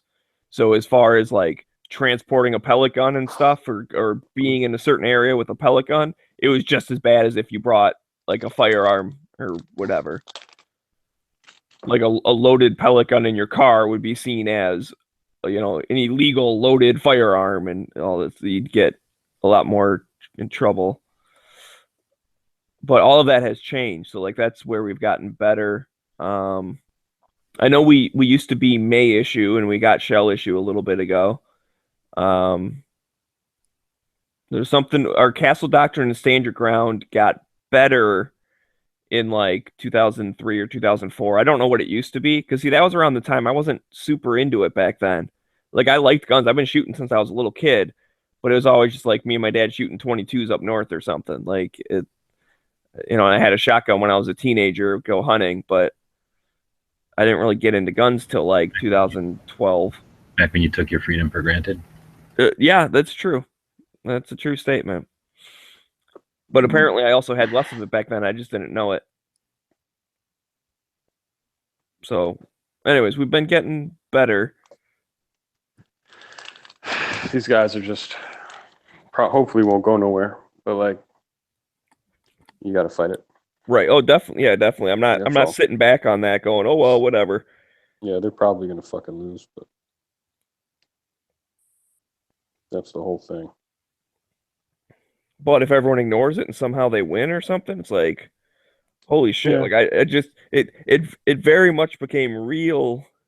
I guess it became real to me. Like I know what it's like in California a little bit. I've seen it, but I haven't had to live it. And now I'm sitting there looking at it, going, holy crap! I might have to live with all this type of shit too. Like this is totally gonna fuck me over. That's the goal. National level. Well, or they how DC Heller was about toddlers. I had no clue. I mean, for real. I mean, never heard of that before until the other day. You know, gotta protect the babies. I mean, DC Heller was all about protecting toddlers from what? I was laughing so hard when she said that. I was like, "That's she's so stupid." Bullshit. I don't know. You think she even knows what DC Heller was? I mean, maybe she probably does. Yeah, it's very strange. I think she just had to make up something other than, oh, DC didn't want you to own any guns, essentially. I think they had a complete, I'm not even sure, and I kind of used to know, but like, it was a complete handgun ban, right? Yeah, it was a complete handgun ban. You couldn't bring in anything that wasn't registered, and I think it had to be like either unloaded, disassembled, or with a trigger lock on it if you kept it in your house, and you could only keep it in your house. Mm-hmm. It's just like, well, then what's the fucking point? It's just an expensive paperweight.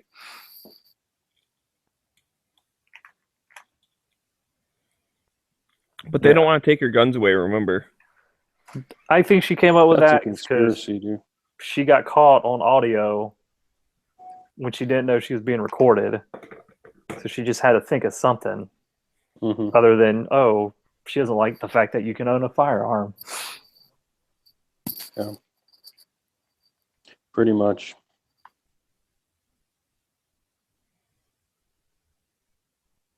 Pretty much, man.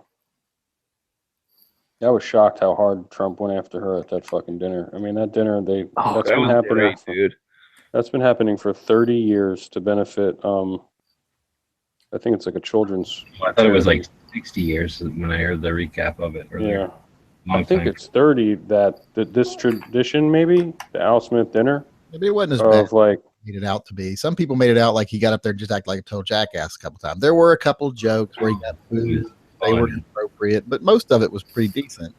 And yeah, he's super funny. He brought the thing back to being human instead of being, because they don't even shake hands when they go into those things. He like looked over and she acknowledged that she's probably not reptilian, maybe. And she laughed the hardest when he did the "pardon me" joke. I mean, she laughed.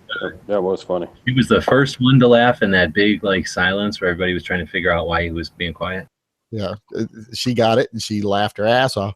And he had the funniest lines of the night. I mean, she did okay with like the Statue of Liberty stuff, but like when he talked about how the press is biased because, you know, Michelle Obama gives a speech and then they just love her. She's the darling of the media. Then his wife gives the exact same speech, and all they do is jump all over. Yeah, that was fucking funny. That was I thought that was the best joke. Nobody else would have had the balls to bring up something like that. Well, that's the thing is, yeah, he definitely was like kind of making fun of himself at the same time on some of those, which is, you know, if that thing is supposed to be kind of like a roast type thing, then yeah, you have to be self-deprecating.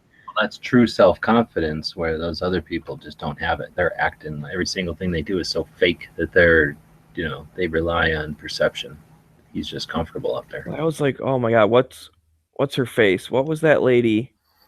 It was Poop lady? Comedy Central roast. From Fox News. Ann Coulter. Yeah, Coulter. Like whichever I forget what roast it was, but like, all the people were just like ripping into her, and she never laughed once. And then like her little segment was like cringe-worthy. It wasn't funny at all. Like, I listened to Hillary's a little bit earlier, and they weren't that funny. Like, she was trying to be funny, but she's not funny. Like, she's like, I know that everybody says I don't have a sense of humor, so of course my speeches it takes a community to write my jokes or something. She said it just about the village. Yeah. What about the part where he goes, look at Hillary sitting there talking to whoever, acting like she don't hate the church. Yeah, that was fucking funny. And then she couldn't do nothing except like go, Oh, you know what? I think that was one of the ones she got booed at. He got booed for that, and then the thing where he goes, because he was in a church place, so he recognized that she's fake. Her best line was you destroyed your teleprompter or something, and she was like, yeah, it must be frustrating trying to translate from direct Russian or something. Yeah, that was one of her jokes. That was fucking funny. He laughed. He laughed his ass off, and he was laughing. They were both pretty. It was pretty good. I just know, like, one point he said something where I was like, "Whoa!" Like, I couldn't believe it because I've been watching him for years. Stuff was like cringeworthy, so that wasn't, and it wasn't funny. That was the bad thing. I would have been okay with it being cringy if it had been a payoff. It had been funny. Wasn't funny. Well, toward the end, it got personal. I felt. Yeah. Were you talking about Hillary or him? No, him. Like it. He did at the end. He got a little personal. He started attacking her on the religious stuff and on the stuff. Yeah, but you look at like a stand-up comic and you listen to them talk about their art or whatever, and they'll do the same set of jokes like over and over and over all over the whole country, subtly refining every little thing until they work up, some kind of an actual thing that works for them, and they'll do a review of that. They'll film that or whatever. So Trump is basically winging it. So he's supposed to be get a certain failure rate. In other words, it's supposed to be all self-deprecation and lighthearted humor. There's not supposed to be any hard jabs at anybody at this. This isn't a roast. Yeah, it shouldn't be that hard. But I remember the Romney Obama shit. They both went at each other pretty funny. It was funny, like lightheartedly. But definitely were going after each other. Is this some dinner that like always the candidates are invited to, and it's always like the same time of year or whatever? Yep. It's supposed to be where they, after their last debate, get a chance to be human and be in the same room and show that the system works. And it kind of did, because they're sitting like literally a chair away from each other like that. And also, the system works because of them boobs. Yeah, Maria Bartolomeo or whatever her name is. Maria Boob Alonso. I'm sorry, I didn't realize Maybe so divisive to talk about boobs like that. I didn't realize everybody would leave. Well, DB doesn't like that kind of talk. I felt it was an important enough element of the speech to bring it up.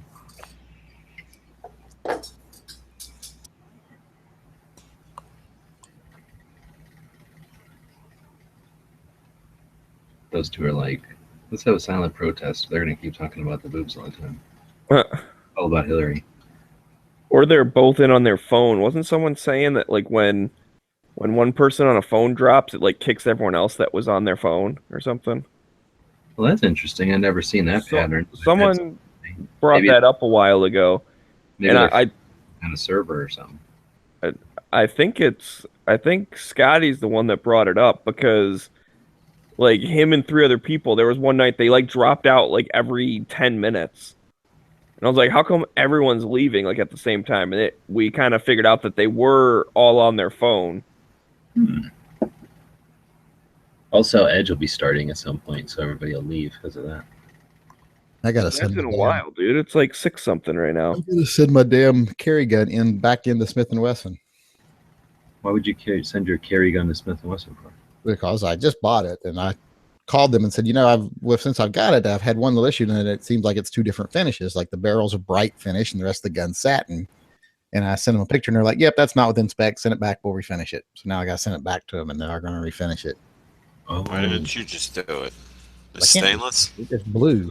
Stainless Oh, it's or blue. Smith & Wesson's one of the biggest machines. Talking about that comp. I'm talking about the 586L comp. Yeah, the blue one. So I'm going to switch to my regular 686 Plus for about a month while that one gets redone, I guess. Is that an expensive fancy gun or just a regular carry gun? Oh, no, it's expensive. It's like an $1,100 gun. But it's made for carry. It's a comp. Well, why'd you give up on the Rhino? Because I get one more round for the winter. And I feel comfortable shooting heavier rounds in the all steel Smith & Wesson than I do in the aluminum Rhino. Like I won't shoot buffalo boar or underwood in the aluminum guns. I will in the steel guns. You gonna get any of them targets that are all going around now? The ones that are either like made out of tire and they look like a silhouette, or like kind of like the ones we had in the Army, except they're made out of solid rubber like a tire. And then there's ones that bleed and all that kind of crap. I don't have any place I can use stuff like that. So. Oh, okay.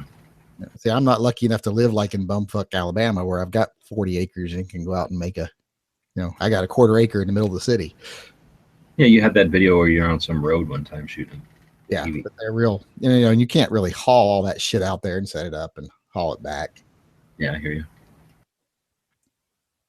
If you have like a YouTube channel or something, you should be allowed to like set up just a little shack or whatever where you feel like. So when you want to shoot videos, Well, you got. I'm thinking of buying some land not too far from here. Just buy it, and until we get around to building on it later in life, I'll just use it as a shooting range. I would totally do that. Because we can buy 10 acres for like, probably 150, 200,000. Well, my neighbor's a gun guy, and I was just talking with him, and I know I've heard a little bit about it on the media here, but so we got that initiative. He said it's 1491, some Personal Protection Act, where if anybody at all, a cop, your mother, your father, has a bad day, you tell them to fuck off, and they think they can call the cops and say that they think you may be a danger to yourself or somebody, and fucking cops can come that same day, take your shit without any due process.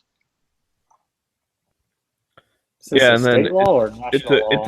it's a temporary gun restraining order, as in you have a restraining order from having guns, and yeah, it is a state thing. And I think isn't it like within 2 months or something?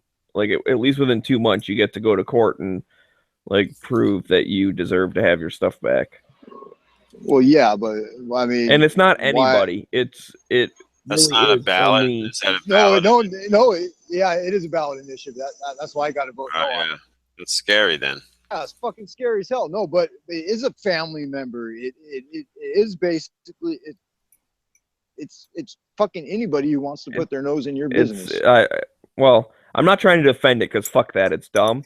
But it was my understanding that it was only like family or someone you lived with or like a police officer. So like you literally cannot meet a stranger and find out what their name is and call up and say, hey, this person's name and I don't want him to have guns. They'll be like, well, how do you know him? Well, I just met him 2 seconds ago. It has to be at least a family member or like someone you're in a relationship with. Or if you have a anti-gun doctor and you go in and you get in an argument with him for whatever reason, and you tell him to fuck off, and he wants to cause you issues, it's right there, he can do it, and they'll fucking jump on it because that's a medical professional's opinion, and they'll come take your shit and then make you prove that you deserve that, or fuck. Yeah, you have to prove yourself innocent, which is definitely part of the reason why that's horrible. So you get delayed due process, but the first step is take everything away first, and then maybe we'll give it back to you. What he said, in his opinion, violation of the 8th Amendment. Remind me what that's not illegal search and seizure, is it? No, that's the 4th. No, that's what I thought. What's the 8th?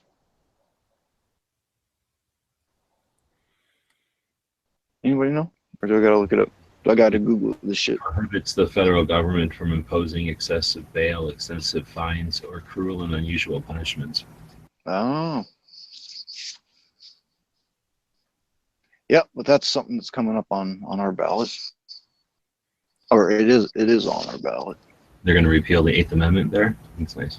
No, they're going to try and enforce that law that I was just talking about that's obviously unconstitutional, and you really don't have due process until all your shit has been taken away, and then you got to go back, and then you got to go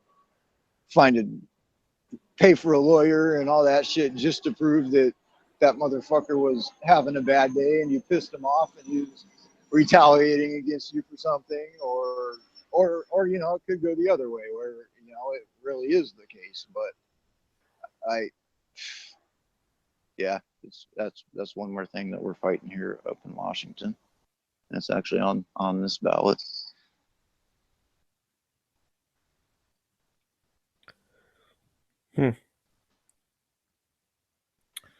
Yeah, that's scary because you're right. What it sounds like is, oh yeah, it's a Personal Protection Act. I think we talked about this the other day. Like, the nicer the name of the bill is, probably the worse it is. If it's some like boring ass title, then it's probably just like some regular old law or some crap. But if it's like free puppies for everyone, when you read it, it's actually like fucking you get killed at the age of 45 or something. Like, yeah. What?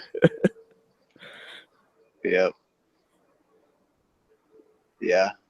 I'm actually glad I had that conversation with him. Well, he came over because a while ago I told him that fucking Cabela's wouldn't send me ammo just because my zip code is too close to the libtard city of Seattle, even though I don't live in Seattle. I'm in an outskirt city, but we still share the last 3 digits of a zip code. And that is enough for Cabela's to say, nope, we're not sending it to you. We can't send it to you. But you call Midway, and they got no problem. Well, that's just Cabela's being extra cautious. I mean, when you have something like that, I mean, put yourself in their shoes or whatever. That if they do that and they send it to somewhere they're not supposed to, they're fucked. And they're a big enough company to get crippled by that, But not supposed to. I mean, says fucking who? I mean, who imposed this law? The city of Seattle. Okay, but I don't reside within the city of Seattle, so this would have had to come but you have the same zip code, and as far as the law would go, the post office doesn't even look at the city; they look at the zip code. So that would be, if someone wanted to press it against them, they could get in a lot of trouble. And even, I'm not even saying that because you don't live in the city that you can't. It's just when Cabela's got the thing saying, oh, hey, by the way, guys, these are the zip codes we can't sell to the city anymore. They said, oh, what's the zip code of Seattle? Okay, we'll just cancel anything in that zip code. Are they being a little overcautious? Yeah, maybe. But they don't want to get in trouble.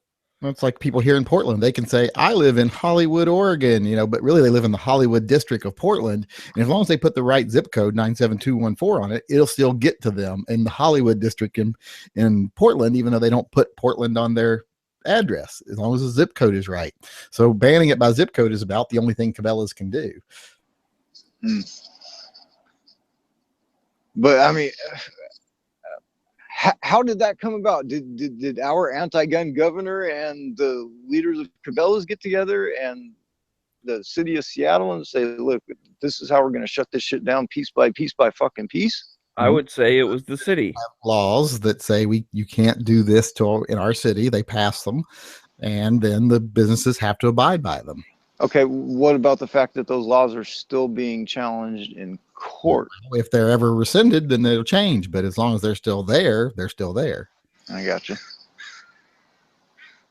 Yeah, I mean, I knew what he told me just because I was the one who told him, but it's still just fucking bullshit.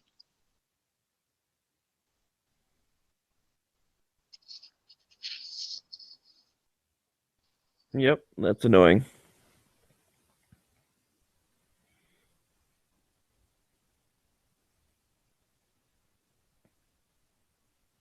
The shit we have to put up with is going on.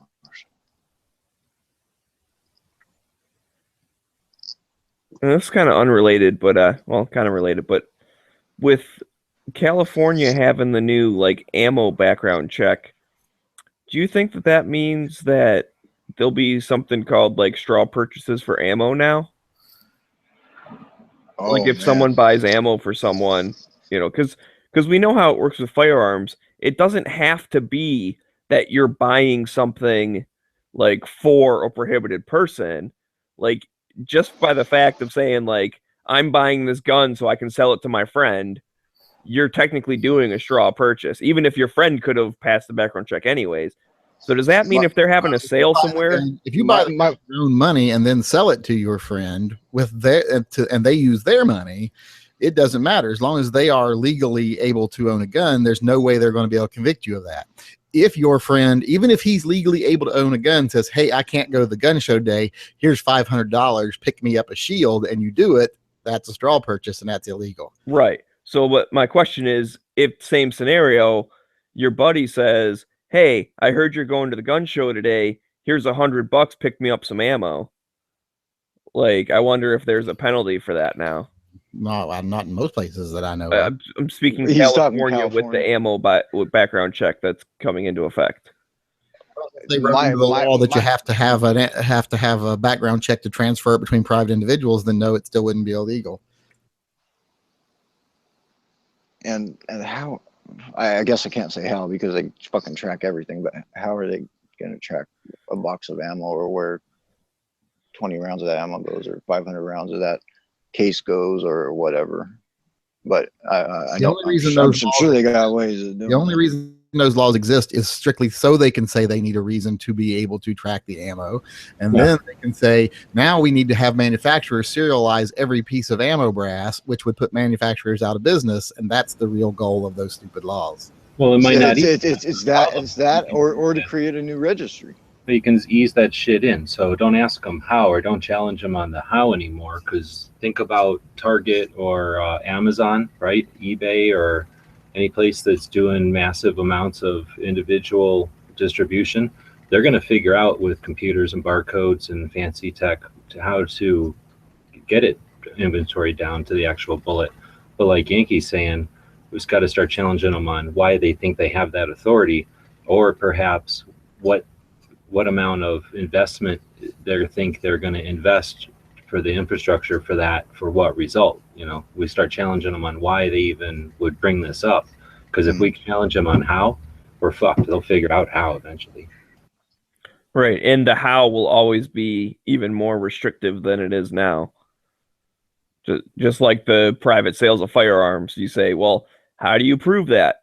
Oh, I know how. We'll just register all of them. Then we can prove that you didn't get a background check because you didn't change the registry. So, yeah, they already know how. And it's just, and the how is not good for us. Yeah, it sucks, Will.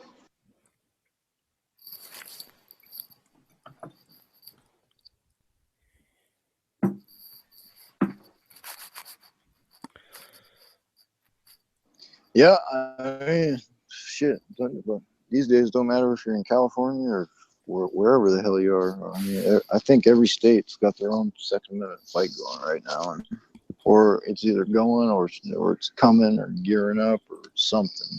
I mean, yeah, I was really shocked by Michigan. I really was, because we have been getting more freedoms back as the years have gone on. Well, I really hope that your legislature sits down and tears that proposal apart, or whatever word. Like I said, they have. They should. I can say I'm not losing sleep over it as much as I would if I lived in a state like New York or New Jersey or Illinois or California, like ones that have already proven that they're okay with that, and that if this is just getting, more and more, that they'll just be like, oh yeah, cool, we'll just do it even more. And then they can actually get away with it. Yeah. Yeah. So, but I'm definitely still on high alert. Hitting me in my backyard, man. I don't like that. Yep. See you, Yankee. Yeah, see ya, Yank. No Himby. Huh? No Himby. Yo Himby.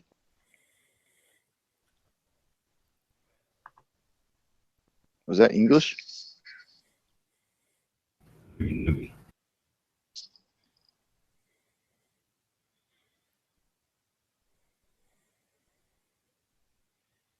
Never in my backyard. You're pro-NIMBYist. Is that a bad thing or a good thing or what? I'm confused. You're not in my backyardist.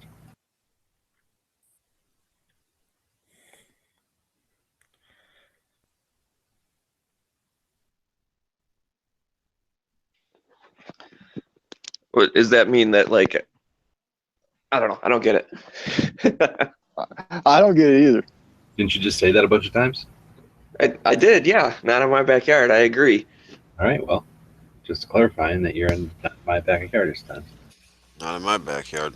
Hey, you can say it like that and then hide from the fact that you just say it, but I just heard you say it.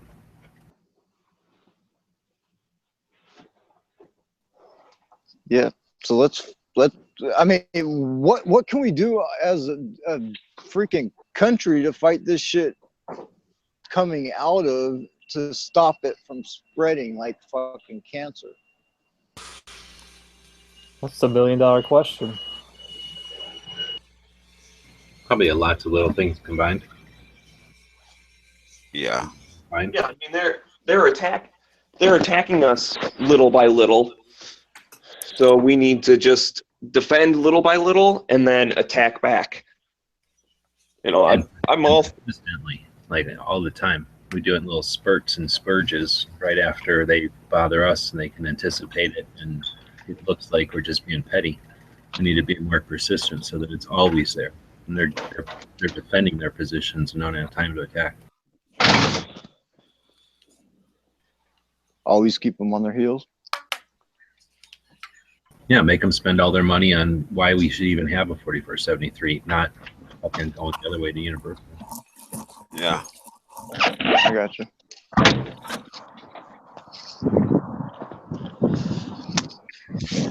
Like every time we fill out a 4473, we should put a buck into some jar that's like a constant attack on the 4473's existence.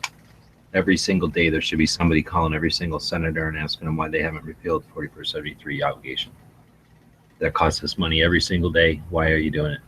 Why are you still doing this? Does it waste money? Why are we doing this? I'm guessing their response would be It's to save the life of one child. Yeah, I was just gonna say that. Answering a phone call every single day. They're gonna start going, what I need to do to end this fucking phone call every single day. No, they're going to be like, this phone call is better than that one child who was going to die today that I saved. Prove a child was saved with an obligation like this. They don't care about children, so Webbs is right. Yeah. How many children died in school buses because there's no seatbelts in there? In the amount of time it took you to research the 5 children that might have died because of some like far-fetched concept reading. I was just playing devil's advocate. For I know, I hear you. But if we just walk away and go, "Oh, you're right," well, then that gives weight to the argument. You don't want to fucking do that. They're like, "Fuck that." I always use the argument. Oh, sorry. I always use the argument of like, how many children are saved every year because of guns? Like, it must be in the thousands. If you use the 200,000 times per year of firearms used to prevent a crime or to stop a crime, Yeah, and then all the other ones that aren't even talked about or reported. Like I posted something the other night about like when you actually break down firearms death, how like, you know, how generally safe this country is, and one of my liberal friends was just like, I don't understand why you post this. What's the problem with this? I was like, because every time they mention that 33,000 number, it should be followed by, but over 200,000 times per year, a firearms used to prevent a crime. And they never mention that. Well, anytime they mention that number, they should say, but 85% of those are suicides. So we have math on our side, and we have science on our side, and it's almost 2017. Well, there's like a passage in that Glock book that I think's pretty dead on. It's like telling. It's like once you take out emotion from the gun control argument, it doesn't really, the numbers just don't add up. What book? No. The Glock book. Glock book. Yeah, it's about the history of Glock. It's a really good read. But they go over like all the like the Ring of Fires and early gun laws. How do you get them to acknowledge that guns save lives? Because I've seen the argument to where they'll be like, "Oh, I thought you said guns don't kill people, so how can they save lives?" Like, shut up, dumbass. They don't want to hear that. But I haven't seen it go further than that because they don't acknowledge that. Yeah, they don't want to hear it, so they're never going to acknowledge it. Well, it very rarely goes on to that, but you could tell them that there's fewer crimes that involve firearms, and then why is that? When there's more firearms, it's because there's a fear of committing a crime with a firearm. Then you can cite those FBI interviews or whatever where they interviewed criminals and they said they're more worried about a individual with a firearm than they are the police. So you tell them that the reason that there's fewer crimes because of firearms is nothing to do with actual altercations or the perception of how many altercations there are. It's the fact that having an environment where every little old lady might have a firearm in her pocket that provides lethal force, a lethal repercussion to an act like that, then that creates an environment with less crimes. And how do you prove that? Because there's been less fucking crimes. There's more guns and there's less crimes. So we have history. We paid the FBI to do research and they've provided it for us. And if you want to ignore it, you can. But that answers the fucking question completely, I think. All right, well, yeah, but the better people will counter the John Lott theory because there's a lot of anti-gunners that are against them and actually know. They don't know what they're talking about, but they think they know what they're talking about. Aren't they just going to say? Aren't they just going to say? Well, if that's the case, why are these mass shootings on such a rise? Why are they happening? They're not. They're on the same consistent downturn as all the other crimes. It's just that they why are they sensationalized? Why is the sensationalization of them on the rise? Yeah, they literally redefine them so that now they can say things that are like this last thing that happened was basically a drive-by shooting where somebody was standing there and 3 people came up and shot a girl or something. Oh, the school thing? Yeah, and then a 4th person comes in, now it qualifies as a school shooting. So if they're going to redefine the situation, then like Moon said, why are they in such need to dramatize this that they have to redefine in order to even make them a thing? Because otherwise they're not even perceptible as far as a percentage of actual dangers we have in this country. I always use what G-Web was talking about, like go look at the hot burglary rate in England compared to us, and it's like 4 times higher because the burglars over there know that when they walk in the house with like a baseball bat, they probably got the upper hand.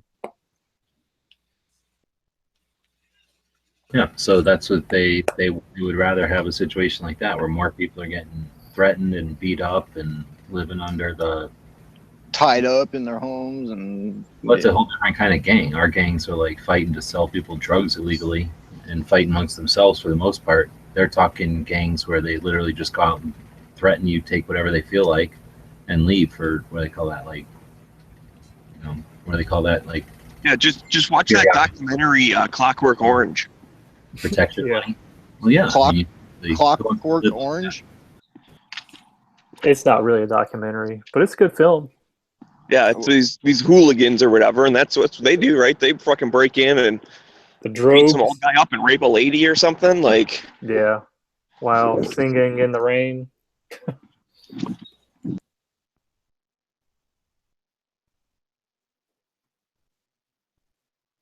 and they beat the dude with a penis statue or something, didn't they? Like, that's insult to injury, man. That's uncalled for. Something like that. It's been a while since I read the book or saw the movie. Is it worth looking up and watching? Oh yeah, it's a Stanley Kubrick film. Yeah, it's a classic. All right, Clockwork Orange. You said. Yeah, it's got a mix between it was like the original version of Natural Born Killers or something. It's like in your face, kind of almost science fiction. Well, I guess it is science fiction. It's got Malcolm McDowell in it. He's really young.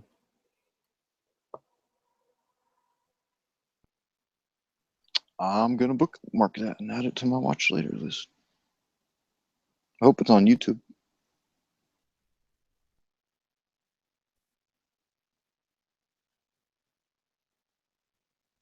But going back to the self-defense thing, I know a lot of times the numbers can be hard to find or whatever, but one good number to find is just look at justified homicides. You know, like if it's justified, then that means that dude was saving his life or whatever. So at least that's a number. And it's like, well, if it saves just one, you know? Yeah. And we all know that the vast majority of the time, whenever you take apart the numbers, there's always more justifieds than there are murders. So, yeah, they should. Right. And a lot of the times, it's almost like a double whammy because the gun death statistics will include that bad guy getting killed. Like you can almost subtract from the homicides, you know, subtract that number and then add it to the good. Exactly. You go bingo. You just said 33,000, so you've never even dissected that number. So let's take the 22,000 that are suicides, and let's talk about how 1,200 of those are our own veterans. So there you go. So quit trying to use that number against firearms, you crazies. And then you take the rest of that number and you chop it down into how many are. And they're also lumping citizens and law enforcement together in those statistics. Right. There's no separation there.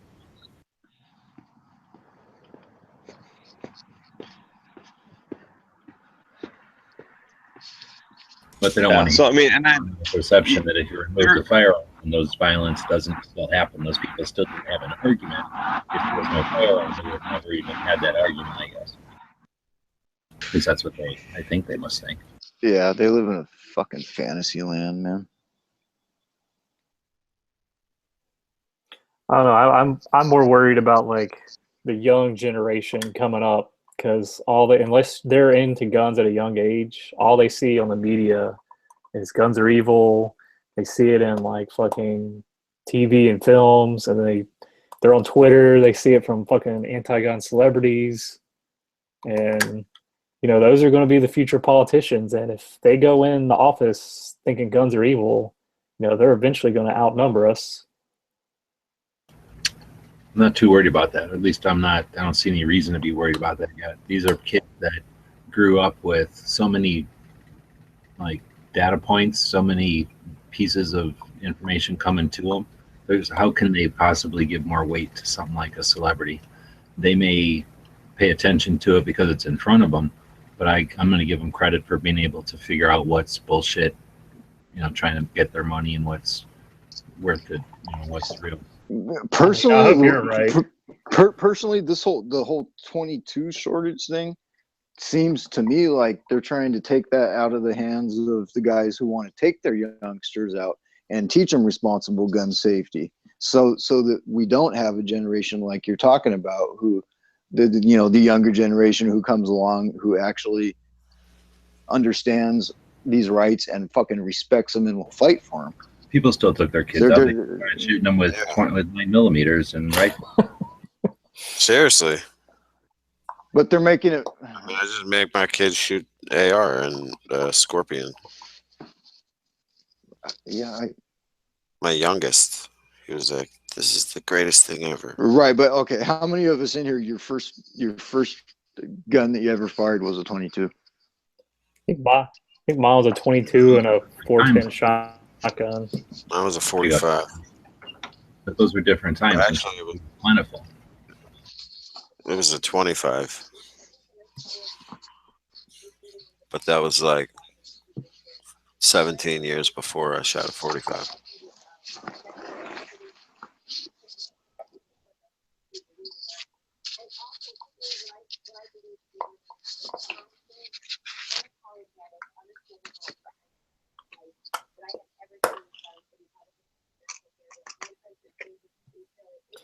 It's a shame firearm ownership isn't a priority of all the little hipsters running around.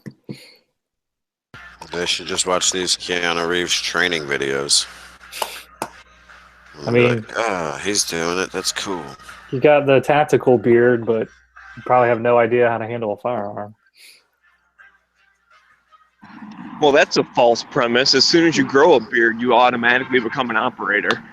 All right. What? Cool. They're more than interested in learning things that are cool. So, don't alienate them. And then why wouldn't they? It's cooler than shit. They can find little obscure hipster like areas of it, build up whatever kind of guns they want. So something they can conceal Like carry in steampunk their guns. skinny jeans. Like exactly. steampunk. That's why the 9mm is so popular. Skinny jeans. Ugg boots. Uggs. That Always BCM ragging on the gunfighter 9mm. BCM gunfighter stock looks like an Ugg boot. And I think the Scar stocks look like Ugg boots. Yeah, the Desert Tan. Yeah.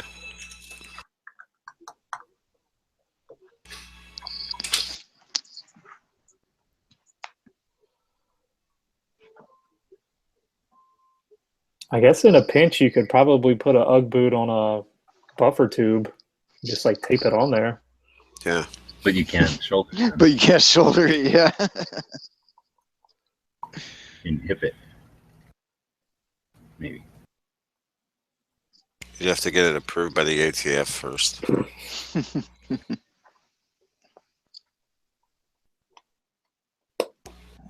Write a letter, be like, can I put this boot on my buffer tube? I'm just gonna use it as a brace.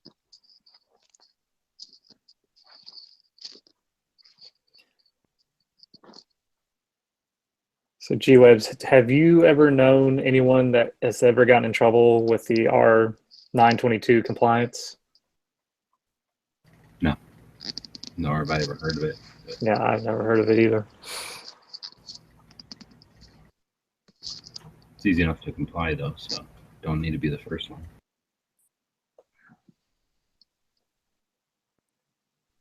They could never. They don't have the resources to police that.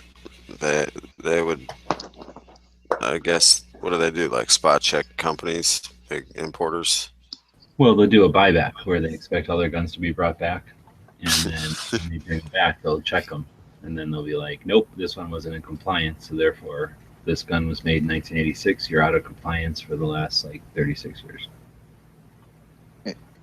So, and what, you either pay a fine or you surrender it? Oh no, you have to surrender it already, but I think it's also how much jail time you're going to do then. All right, sounds right.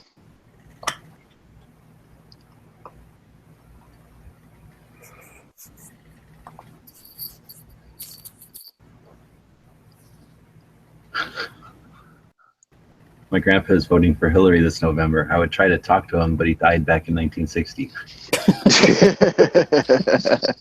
Saw that one. That's a good one.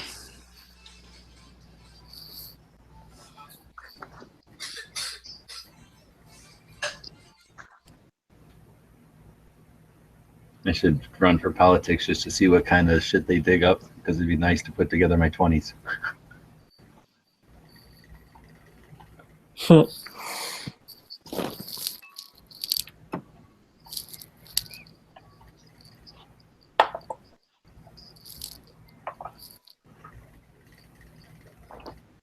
That one went over my head. Like you don't remember what you did in your 20s, so just go run for president and they'll figure it all out for you. Oh, there. Okay. 20s weren't all that long ago for me, so. Being able to live the 20s before the internet was definitely interesting, I think, compared to now. It was all rocking and rolling in my 20s. It was just a different mindset when people didn't have telephones with them all the time. I watched the day after, some show from like back in the 80s about the like nuclear bomb going off, and I remember we were talking about it somewhere. They made like this big deal about it back then. Like, don't watch this show if you're a little kid or something, or don't let your kids see this show because it'll traumatize them. So I went back to see what it was like, and it's so mild and like wrong, but it was funny because there was a bunch of people waiting to use a payphone. Like, oh, the nuclear bombs just all went off. They lived in Kansas, and that's where the nukes left from. So they are standing around and watch the nukes go up into the air, and they're like, oh shit, we have 30 minutes before nuclear war happens, right? So they're all running to the payphone. They're in a big row, in a big line waiting for the payphone. Like, holy shit, that was such a different time. Yeah, it's like none of the Halloween movies would work because as soon as that shit happened, they just whip out their cell phone and call the police. Yeah, like 12 people would call the police and 2 people would have it on video. Or somebody be concealed carrying and just shoot the guy. Then again, I guess shooting him didn't really work. He always seemed to get up from it. Well, that's why a scary movie nowadays, that always has to be like, you know, out in the woods or like, oh, we don't have any cell phone service. Like, or someone where like you could only get cell phone service on the top of like this bridge or whatever. So they were trying to like drive away to like get to the bridge. So they have to build into some sort of anxiety that we would have without that sort of stuff in order to scare us, or so we identify with it, or just have someone like drop their phone in the bathtub or something, and then like movie ends. And they'll be like, "Oh shit, that's the scariest movie ever!" Like they don't have a phone. How are they gonna go on? Yeah. They can't. They haven't been on Twitter in 20 minutes. Oh shit! He must be dead. Yeah. When I was out west doing work on my major, like we couldn't use our cell phones during the day because we had no signal, and it was actually quite refreshing.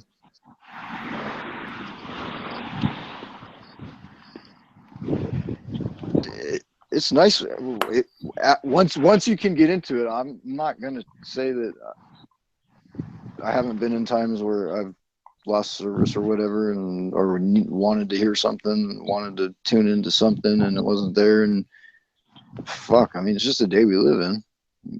Get that fucking anxiety that comes just because you're so fucking used to it. Well, they actually have it's called like phantom vibration syndrome, and you know when you have your phone in your pocket, you think it vibrates, and there's nothing there.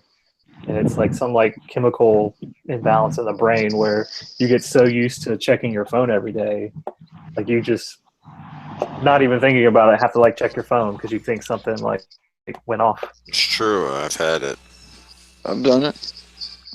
Guilty.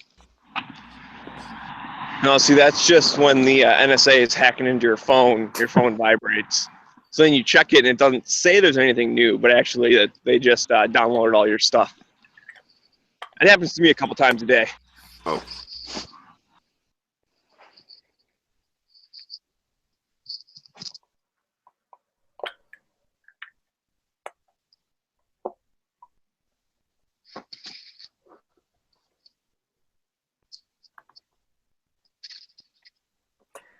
Yeah, I read something the other day how some Apple store is in some deep shit because their employees were taking like nude pictures off of people's phones that they were bringing in to repair, then like sharing them with all the other employees.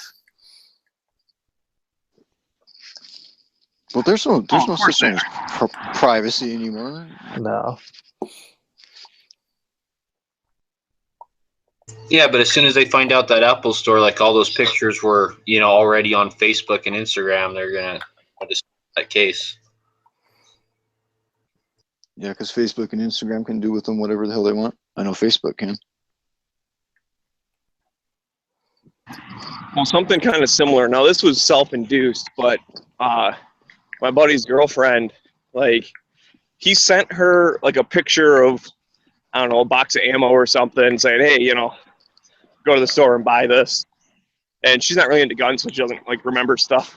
So anyway, so she pulls up the thing to be like, yeah, this is what I need. Well, you know how when you pull up a picture, sometimes like in the little boxes on the bottom, like the past like 5 pictures will pop up. Yeah. So she's like, yeah, I totally like showed this lady that was helping me with ammo all my boobs. She had just taken pictures and sent him like, the day before or whatever. I had a friend in school, and she was saying how one of her sorority sisters, like in one of those big lecture halls, had left her computer screen up, and it powered down, so it started doing all like where it was just like a slideshow of pictures, but then all these pictures of like her boyfriend and like risque poses started popping up, and she said like half the class saw it before she realized it.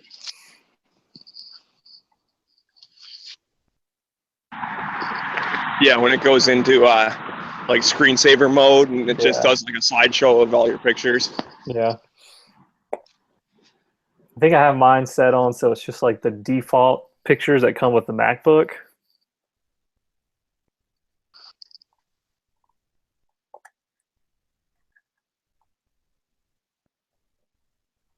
I just don't have any pictures like that, so I don't really worry about it. Well, it's not like pictures like that. It's like drinking and just acting foolish from the past 12 years. Well, that's like my my work computer. I have the desktop like change pictures every 15 minutes or whatever. And most of the time, like, I have 2 screens, and most of the times I got something full screen on the main monitor and like 2 or 3 folders open on the other one, so you can't really see it anyways. Hey, I was just working on something. I didn't have anything else open. So like my laptop screen was showing complete. And I have it just set to go through, different gun pictures and shit I think's funny or whatever. And so, yeah, the one, the guy walked by when it was showing like the gun ownership rates of different countries and then their homicide rate. And how like US has a shit ton of guns, but like not that many murders when you compare it to Brazil and Jamaica and, just a whole bunch of other, like Mexico and like a whole bunch of other shit that has almost no guns, but like tons of killings. Yeah, I always hated that argument the anti-gunners would bring up. I was like, well, look at Europe. Look at their... And I'm just like, well, go look at Mexico. Look at Jamaica. Right. Well, and here's the thing. You want to know a good one to really get after them, because then they'll start changing. They'll say, well, if you look at industrialized, developed nations, and you're like, oh, so you're racist? Because not a single one of those stats, when you looked at quote-unquote developed nations, not a single one has any of South America, any of Central America, any of the Middle East. Like, they're basically only talking about the countries that statistically prove their point, and they ignore all the other ones. So I'm like, you're just being racist, dude. You're saying all of South America is not developed? Those fuckers got electricity and internet and all sorts of other stuff. Yeah. They're regular people. Just be like, so you're trying to tell me anyone that's not white is third world? Yeah, none of those countries are included in Africa. They never show stats for Africa, so what the fuck? Now you're double racist. And I get it. There are, like, and that's when they use the term, industrialized country. Like, okay, yeah, there are some that it really is still kind of like villages and stuff, and not many people have electricity and all that. All right, let's say we ignore them. I mean, I don't think we should, because those ones even more so. Almost no one owns guns, but they still kill people with spears and knives and shit all the time. But whatever, even if you ignore them, you start looking at, like, places that have internet. Okay, that's a pretty good distinction to draw the line. You look at those, Nope, it still does not fit their trend. So they have to throw half of those out. Yeah, they just like manipulating numbers to their advantage, even though it doesn't really give them that big of an advantage. Well, because it's like if you break down like guns based on population compared to like France, it's just like, well, how come France has 200 gun murders, but they have like almost no privately owned gun ownership? Explain that to me. Right. Yeah, that's the other thing. When it fits them, they'll do per capita, and when it doesn't fit them, they'll just do total. Like, yeah, oh, America has these many thousands of deaths. It's like, yeah, we also have millions and millions of people. Yeah, like Steven Crowder, he did a really good video where he debunked a video that Fox put out where they cherry picked the stats they wanted to, and he just went through and just pretty much like, see, this is where they're misleading you. This is where, they're making numbers up,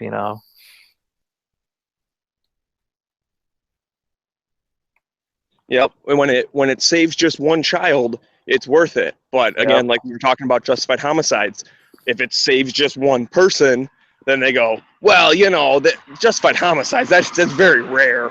I mean, that people really don't use guns for self-defense. Well, and then think about all the times that someone was home and had like, a firearm near them. Someone breaks into their home. The homeowner points a gun at him. The guy runs away, and the homeowner doesn't even call the police. Because he's just like, fuck it. The guy ran off. I've got better shit to do than have to fill out a police report for the next 2 hours. Oh yeah, definitely. And that's the thing when you look at the self-defense type stuff, is that it is hard to get numbers because, like I said, a lot of times they don't kill the person, but that's at least a start. It's at least more than zero of justified homicides. Yeah. And then, secondly, I'll look at, injuries that were deemed like justified injuries. I don't know if that's a term, but the guy just injured the person in self-defense. Well, they add all those in. And then you do have a bunch more where people just pulled the gun, never pulled the trigger, dude ran off, and they did still call the cops. So if you can get all of those together and add all those up, but no one tracks, like that's not an easy number to get. You'd have to do a lot of legwork to get that number. Yeah.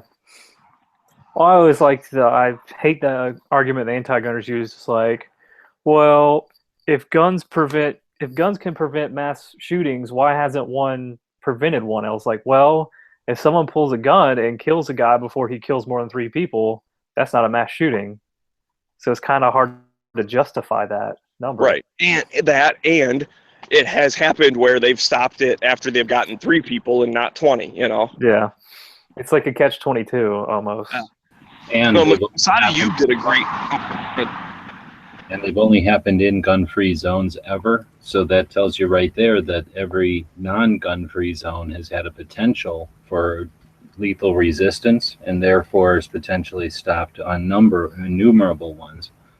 So I suggest they can look at the incidents in other countries where they have more incidents of violence like that and say the lack of it here is because there's lethal resistance potentially, and that alone, that freedom is enough of a deterrent that the bad guys don't even do that shit here. And when they do it here, they have to do it in a place, they always do it in a place that offers no lethal resistance. Why are they all these different kind of people, different kind of victims, different kind of attacks? Why do they all pick that one consistent thing? There's very little things that bind them all together. One of them is where they choose to do it. So that alone is telling them that it's a deterrent to the acts happening outside of gun-free zones. So maybe if we didn't have gun-free zones, we wouldn't see any of them. That's what I challenge them with. Right. And then also, still to date, the worst school killing was in Bath, Michigan in the 20s or some shit. And his janitor set the school on fire and locked the doors. Yep. And basically killed everyone inside. He didn't use a gun, but no one remembers that. What the fuck? We should be outraged and, you know, ban gasoline or whatever he used. Well, the only shooting I can think of that didn't happen in a gun-free zone, I think it was in Texas. The Libby shooting? But that was before concealed carry had really. No, it was though. No, wasn't Libby's the one where that lady left her gun in the car because of state law, and she had to watch her parents get killed, knowing that if she would have just ignored the law or ignored the restaurant policy, then she probably could have protected them at least a little bit. Yeah, because I remember seeing clips of her. Street. You don't want to see a big old army truck? Sure. I was gonna ask, are you like running or something? You seem pretty winded. Okay, I don't know. I don't know if my camera's on front camera or back camera. I think it's on. So maybe you can see my face. That's dumb. All I see is a snowman. Oh, really? Yeah. I tried to turn it on earlier when he drove past me, but. All right, now it's got dark screen. So, all right, whatever. Fuck it. There's an army truck in front of my house. You just have to take my word for it. I waved at him when he drove by. What's the army doing in front of your house? Probably the NSA. No, it's my neighbor, dude. He's got a deuce and a half. Oh, okay. He's got a big ass trailer on the back of it too now. That's pretty cool.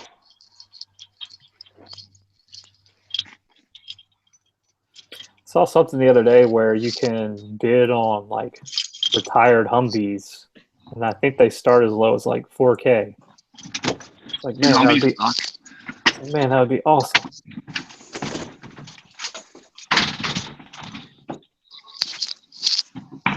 Like, there is no room inside frickin' Humvees. Like, they look like, oh man, this would be awesome. You can put a bunch of stuff in it, have a bunch of people and shit. Nah, dude. Hell, I only got to worry about me. Oh, well, that's fine. But if you want a frickin', you know, bug out vehicle, you might want to have supplies and people that you like. Fucking Humvees are expensive. They're not armored, and they're fucking giant. Like, they're the size of a brick shithouse. Why the fuck would you want that to be your, like, end-of-the-world vehicle? Flippy's in here.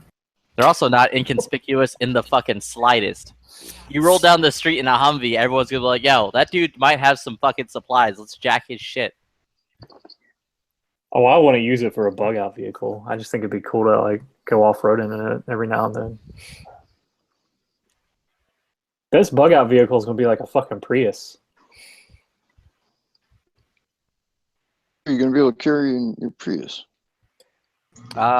You literally can fill a Prius full of tampons and then survive the apocalypse, because I assume that's what you would want to do with it. One of those Big Mac things on the top of it. I mean, if you drive around in a white Prius, you're basically driving a giant tampon.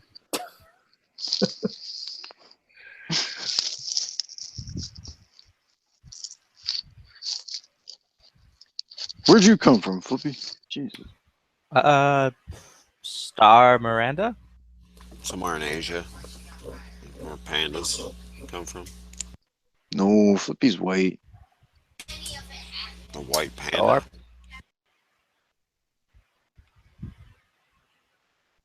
That's if he's real. That's if he's real at all. Well, that's a big F.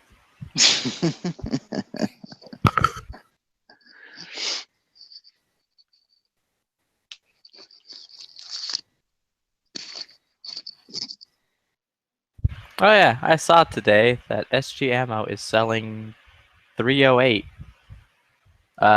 German 308 from Surplus Germany for like $400 for 1,000 rounds.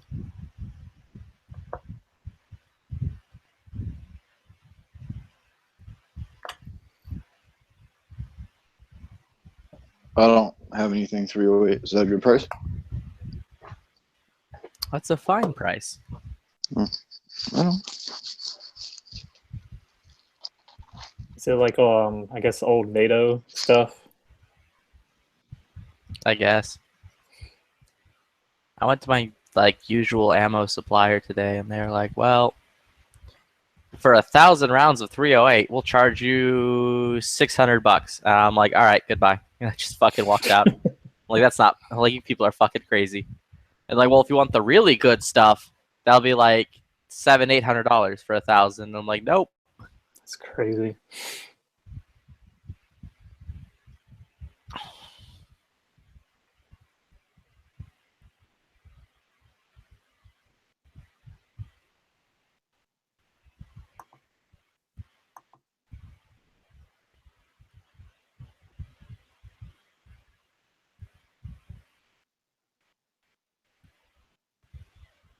Are there any good magazine deals right now for AK mags?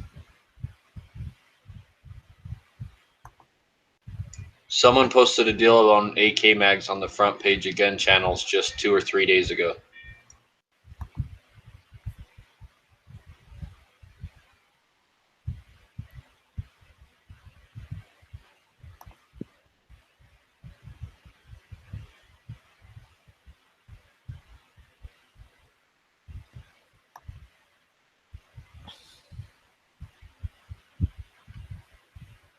Okay, it was Priest, and he posted it in the Gun Channel's deal section, and it's from AIM. They have Polish steel AK-47 mags, 30 rounds for $11.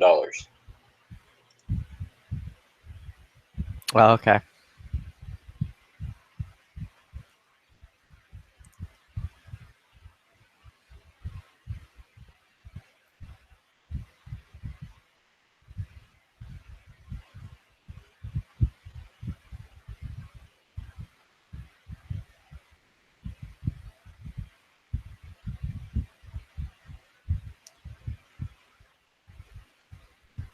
Hmm.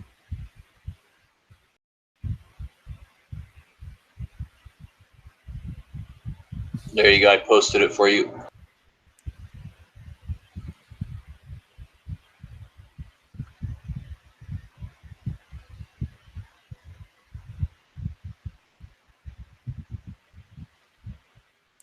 Is $80 a good deal for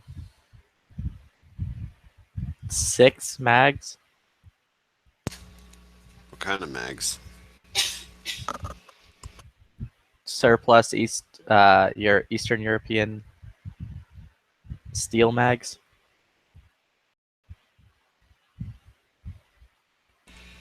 No, I don't know. Oh, and 120 rounds of fucking 7.62 by 39 with it. And then sure. Yeah, that makes it worth it. I'll buy.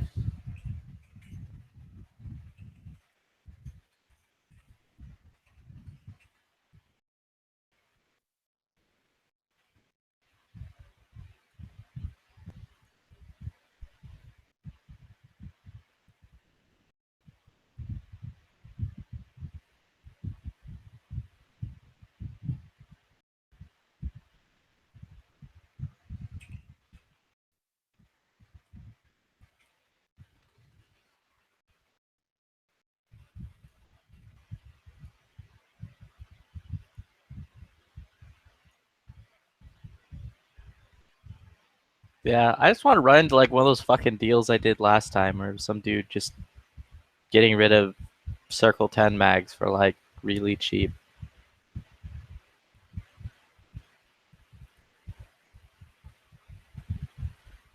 Why are the Circle 10 mags so desirable?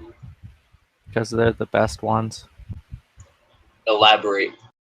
The waffle Circle 10s, the like surplus ones, they're basically made like lock mags. They have a metal shell on the inside that's covered in polymer. So it's rigid as fuck. You don't really have to worry about it like breaking. And it's not like super heavy. It like weighs less than the steel mags. Doesn't K-VAR or Circle 10 have like a diagram of it on like a X-ray? I think so. Their site. It has like a spine and ribs that are metal. Mm-hmm.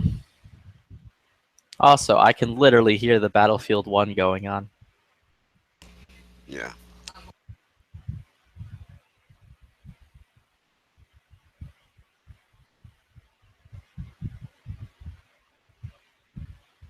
Is Battlefield 1 supposed to be back in like World War I or something? I saw a commercial for it. That's what it looked like.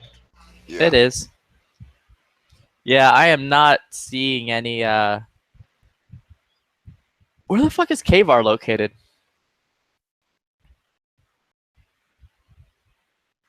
They're in Vegas, right?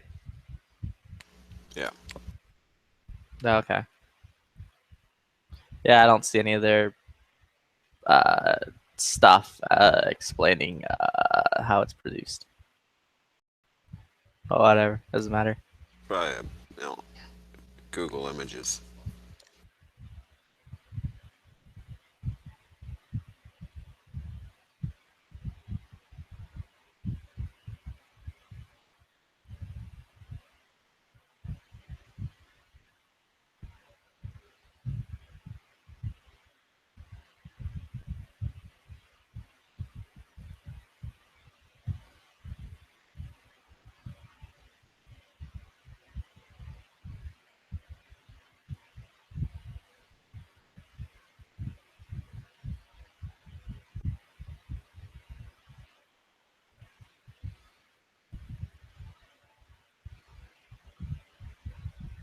Oh, fuck this dude.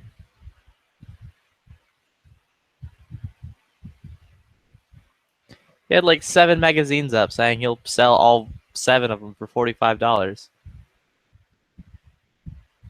But they're all VZ58 magazines.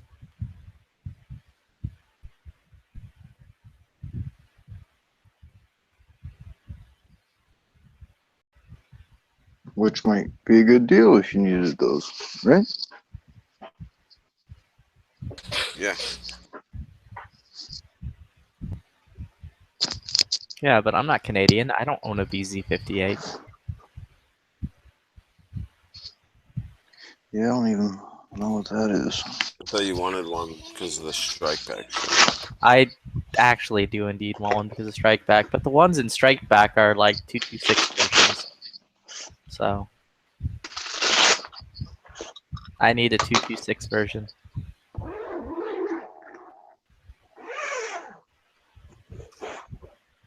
You mean a 223 version? I mean what I said, and I said what I mean. The 226 version. Okay. Yep. Like a SIG. Yeah, like it holds SIG mags. Sweet.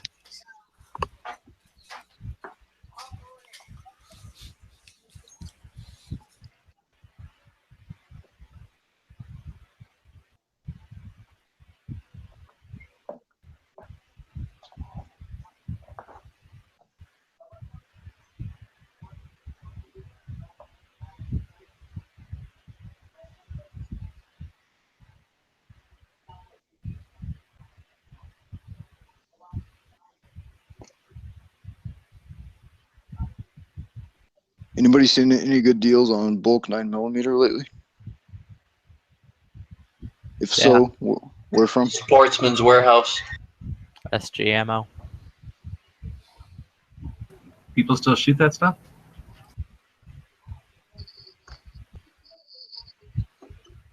The 9mm stuff? Oh yeah. It's good for like around the house for like mice, cockroaches, flies, stuff like that.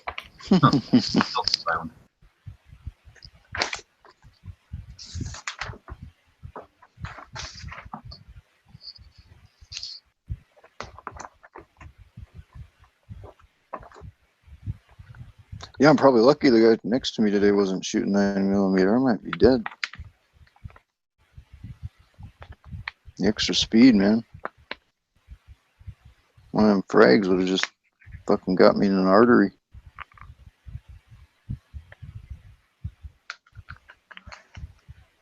Glad he was shooting 45s. Huh, this guy's selling his 3 Century Arms AKs for like 2,800. 27 magazines.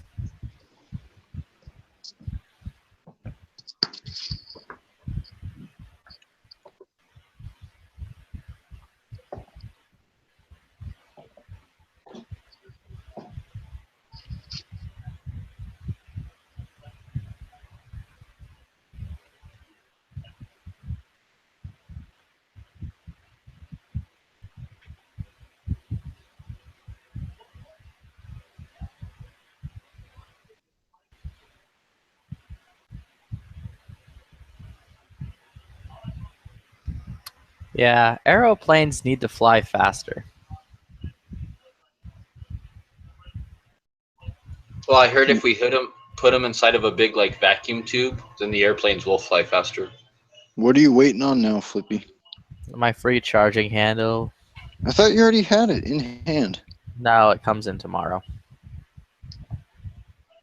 The jizzle? Nah, the Excel. No, it's the jizzle. You bought a piece of You got the jizzle. I should just get a BCM. Because they're gay? You already got it like half right by having a Glock 19. But then you go and get a Gazelli.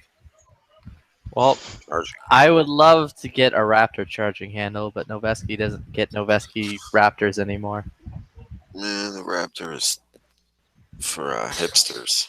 The Raptor is better in every way than the shitty BCM ones. Disagree.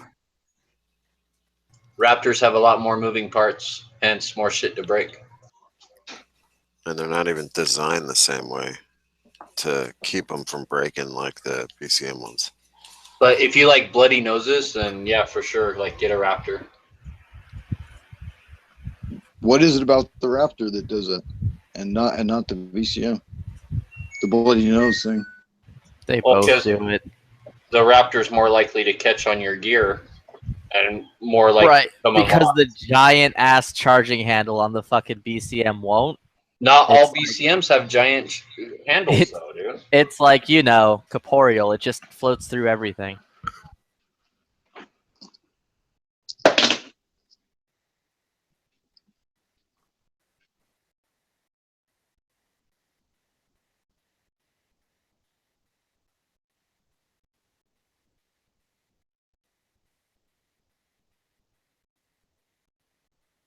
I am a mod 5er. Mod 5. So what? Big deal. I like gross motor skills over fine motor skills when I'm all like I'm about to get killed. Wait, the Mod 5's the small latch, right? I don't know. Whatever the big one is. Okay, the big one's a Mod 3. Okay. I'm all mod 3. Mod 3 and I got one ambi.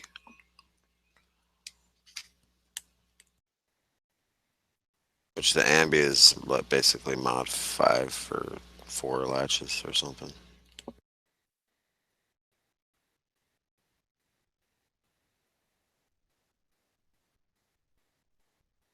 Okay, yeah. Mod 3.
It's mighty quiet.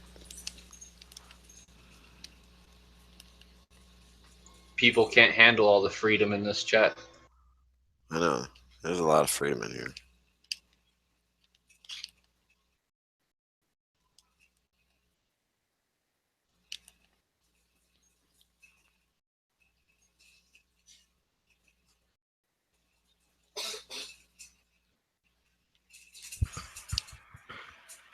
Wait, why did Pink type my name in? Because you're the winner. Oh, Of the okay. lobby. What'd I win?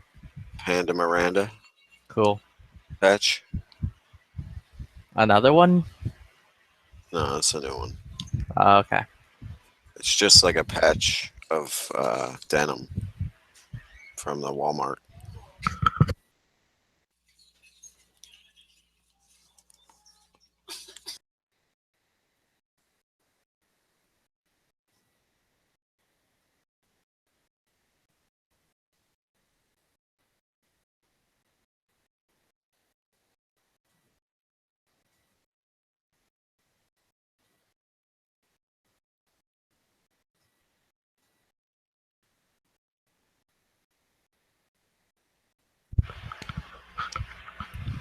These are mighty fine graphics, I must say. Yeah, it looks really good. Yeah, pink, that's the wrong thing. There's no Noveski logo on it.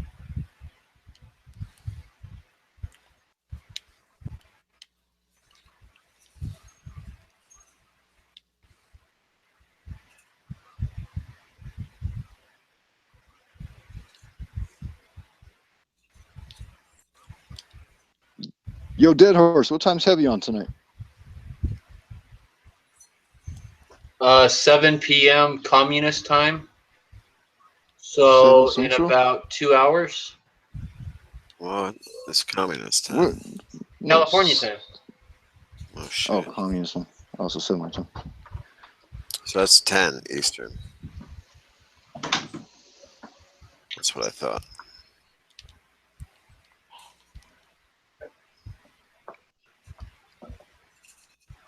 And what are you putting together? Your 18-inch?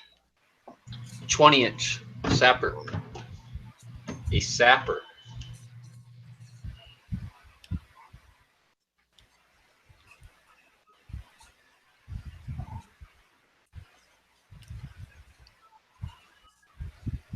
Like, everything about this build's actually pretty high end except for the scope and the bipod.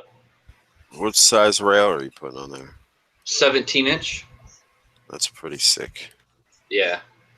It'll give it the look of a smaller gun, I think, with the long rail and the 20-inch barrel. I think people will like confuse it for a 16 or an 18-inch or something. Why do the Germans make plastic bullets for AKs? What?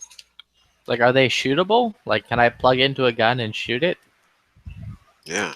Plug and play. Plug and shoot.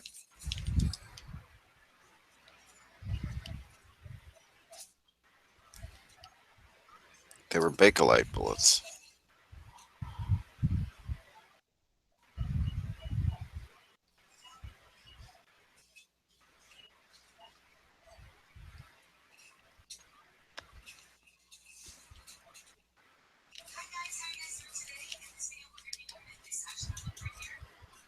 I shot this guy to death in the ass. Just like Clint Smith would have. Yeah. If he would have turned around, I could have got him in the crotch.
What's with the sound of silence?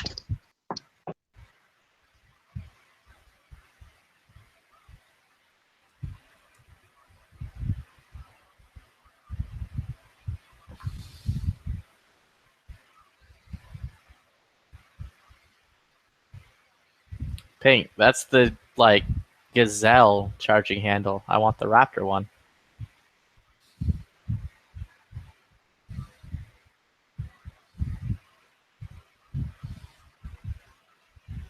But the Giselle's like the newest and greatest thing, dude. It's probably like way better than the Raptor. I don't care. I like the Raptor better. How can you say that without trying both? Because I'm very sure of how great the Raptor is, and I've had a wonderful experience with my Raptor.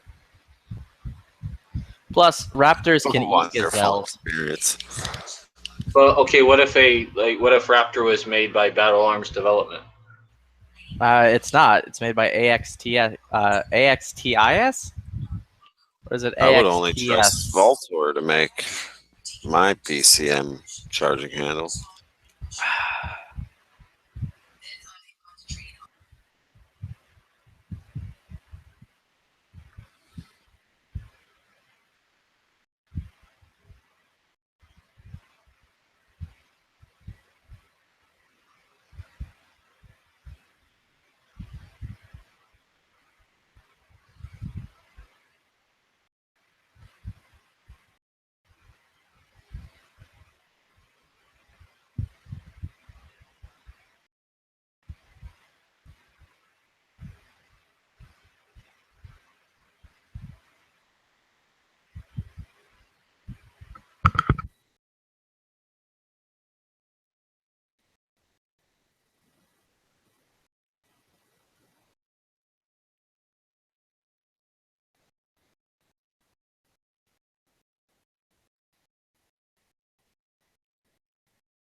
Hey, Flippy, do you play Gears of War 4?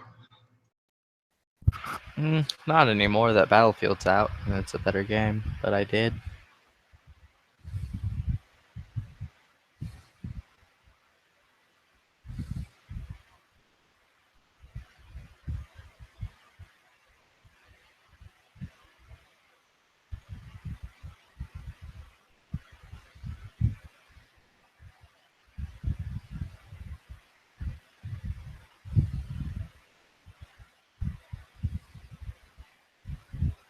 Oh, it's lame. This company's gonna charge me like $6 to ship the goddamn thing.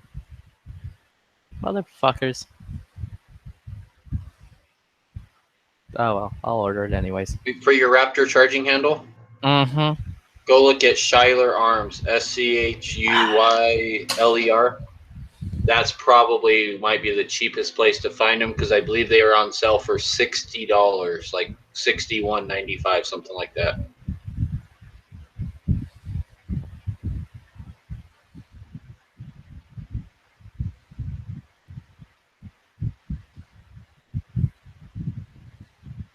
Anybody in here have a G43? Nope. I think Yeah. Moon sold his. No, I haven't. Oh. You ever sold 42? You ever have issues with your slide not locking back? I think I was riding the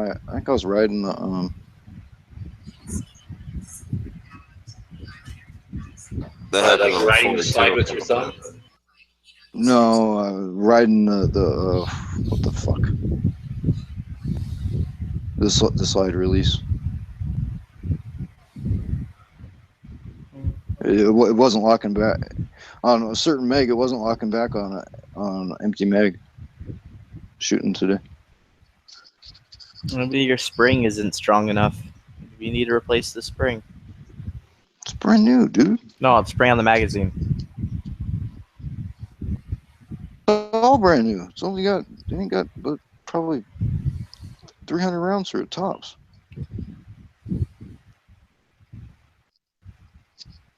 All right, so you're saying it's not locking back on one of the magazines. Actually, fuck no, never mind. When I slowed things down and and focused on my grip, never mind. I was riding the, so never mind. It happened to me on my 42, but not my 43. See, and I was Like even the thinking same about. gun, but like a different size. Oh. So it might be just different size hands or whatever. Yeah, fucking. I was even before I took it out and shot it more today. I was even thinking about putting an extended. When with the slide block back to the rear, it's tough to even get your finger on that little motherfucker. But I don't want any more hanging out for my hand to inadvertently just ride when I'm shooting. I'll have to learn how to grip it. What do you mean? You want a base plate? A base pad? No, he's saying he wants extended mag release. Or not mag release, but mag release slide thing. I thought I wanted one, but now that I'm I have the having Vickers issues. one, and it sucks. I have the Vickers one, and I have no issues with it. Yeah, but you have it on a 19. On the little 42, it's not. It didn't work right for me. That's when I had problems when I put that in. Yeah, and what else? Yeah, that's it. And I'm just thinking, God, if I'm having problems with the low profile one it's got in it right now, I'm not putting something bigger in there.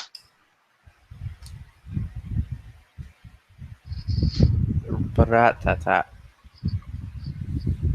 Yeah.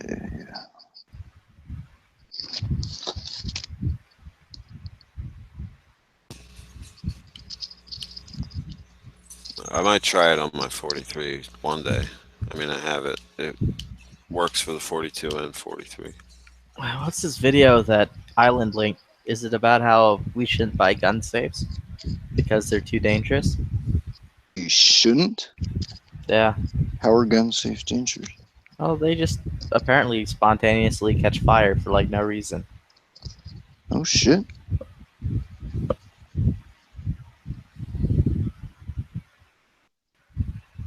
Well, that's not good.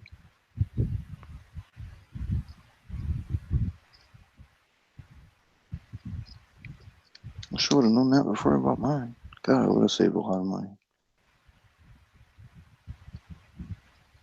I mean, won't you think of the children? It could all still be under the bed. I store all my guns in a wicker box. With a nice old school Afghan covering it.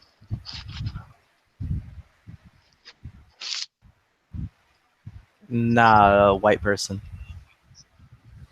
No, I'm talking about the blanket, dude.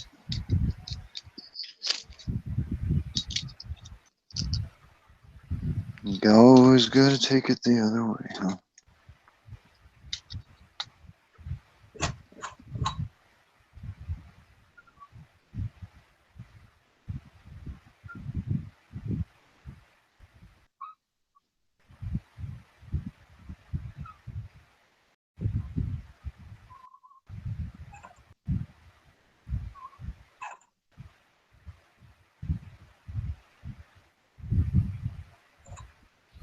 The fuck is that squeaky noise?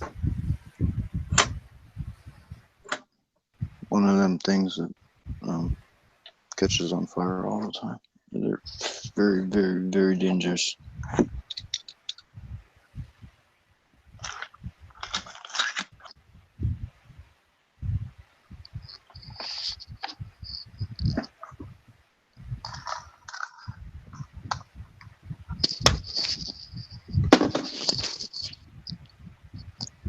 I gotta make the company come out and fucking grease that bitch. Tighten up my tolerances. Tighten up the tolerances on. Say what? Tighten up the tolerances on what? Oh, they can. His AR. No, they can. We were talking safes a minute ago. They can tighten up the tolerances in your. They can give you either more play or less play when it comes to hitting exactly right on your.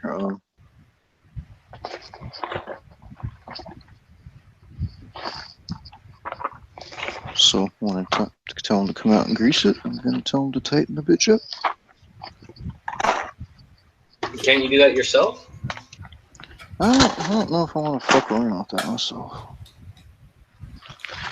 Well, it's part of what they do. So they just said give them a call, and next time they're in the area, stop by and do it. So.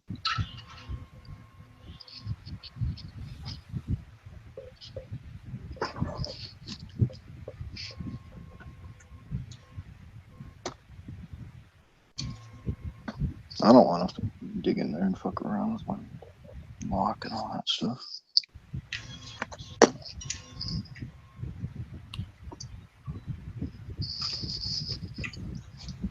Monday, I send out my gun to get it finished out.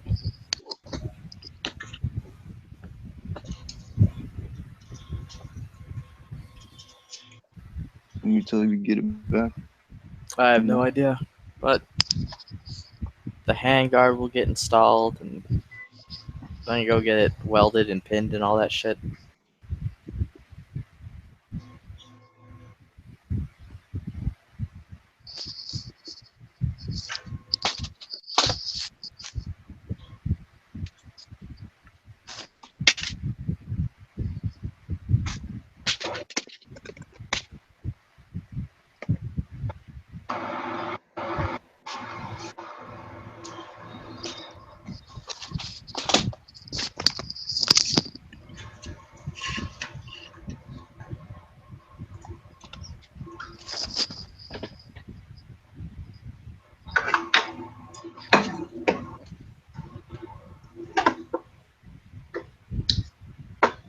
Any reloaders in here right now?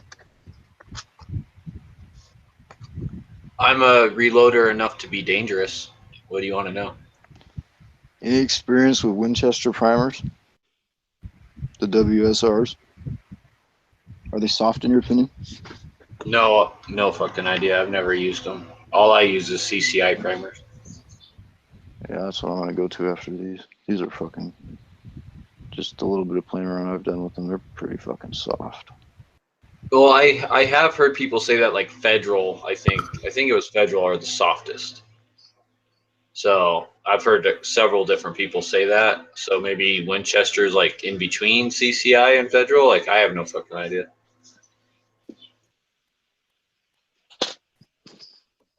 I'll stay away from Federal for sure then.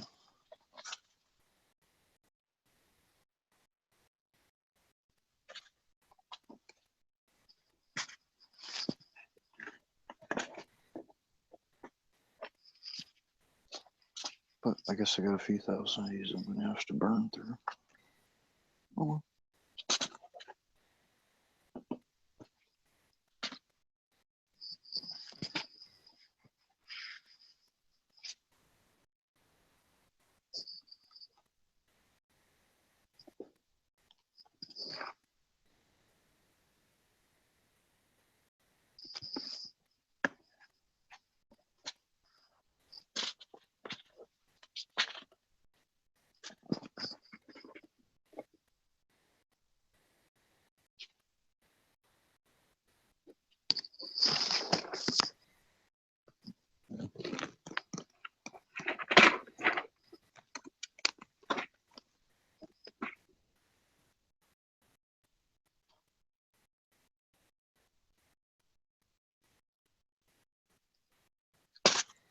Actually, I may have fucked up. One would not surprise me. Fucking bit.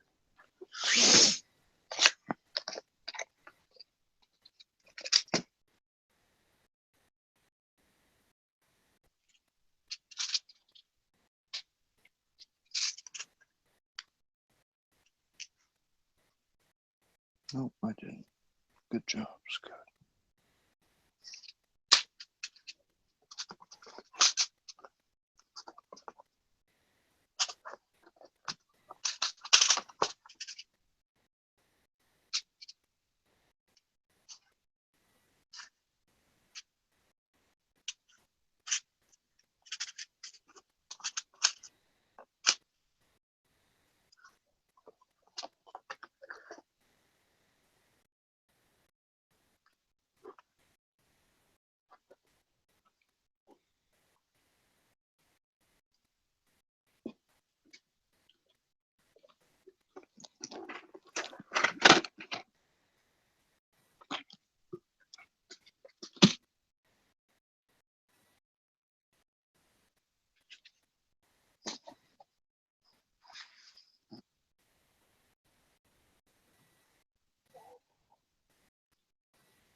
Oh, did everyone stop talking? What the heck? Yeah, it's fucking dead in here. I didn't realize I was the glue that held this chat together. I thought you guys would kind of run on your own.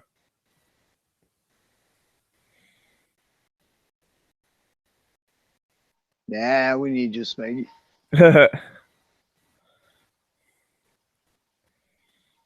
Yeah, that's right, man. It's just a lobby. There's dead air sometimes. It is what it is. I mean, should I do it? I'm normally doing other stuff when I'm in here anyway, so that's why I'll just go quiet for a while. Oh, by the way, thanks for hearing me out this morning, dude. Oh, no problem. I'm gonna start up a I don't know. No, don't go into it, please. No, I won't. I'm just gonna say I'm gonna start up like a gun channel service, and PM me and send me a nickel or something. There you What go. was that in Peanuts? Was it like get an opinion for a nickel or something? What the fuck is that saying? I don't know. Well, you better figure that out. Yeah, whatever. You're the one who's going to be asking for the nickel. Well, I figure I get a quarter for my singing abilities. So I guess my singing abilities are 5 times better than my I don't know, advice abilities, my psychiatry abilities. So if that tells you anything. There was no head shrinking going on.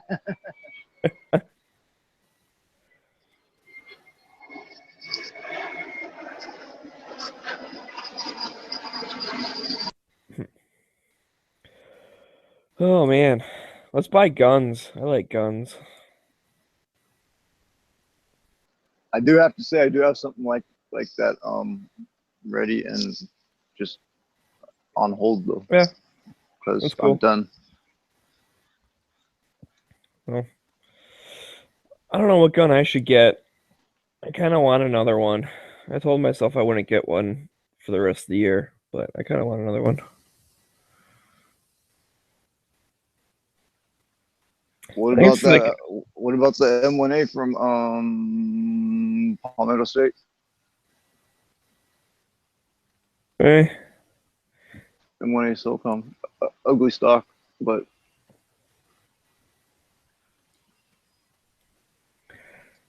that piqued my interest earlier in the week.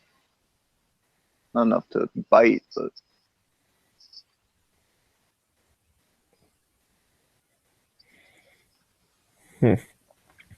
I feel like I need another handgun. That's one of the things I kind of feel bad. My mom got me this thing for Christmas that's like a range backpack, but the main center part, like it's got the little foam in there to like stand handguns up. It can fit like 5 or 6 of them, and there's a bunch of little pockets for all sorts of things, but I don't really use it because I'm like, I can't carry as much stuff as like my other bag, which is just, it's like kind of over the shoulder bag. It's one big open area with like nets on the like inside pocket, and then a bunch of mag pouches along the outside. And those mag pouches are also the perfect size for just like a box, 50 rounds of 9mm.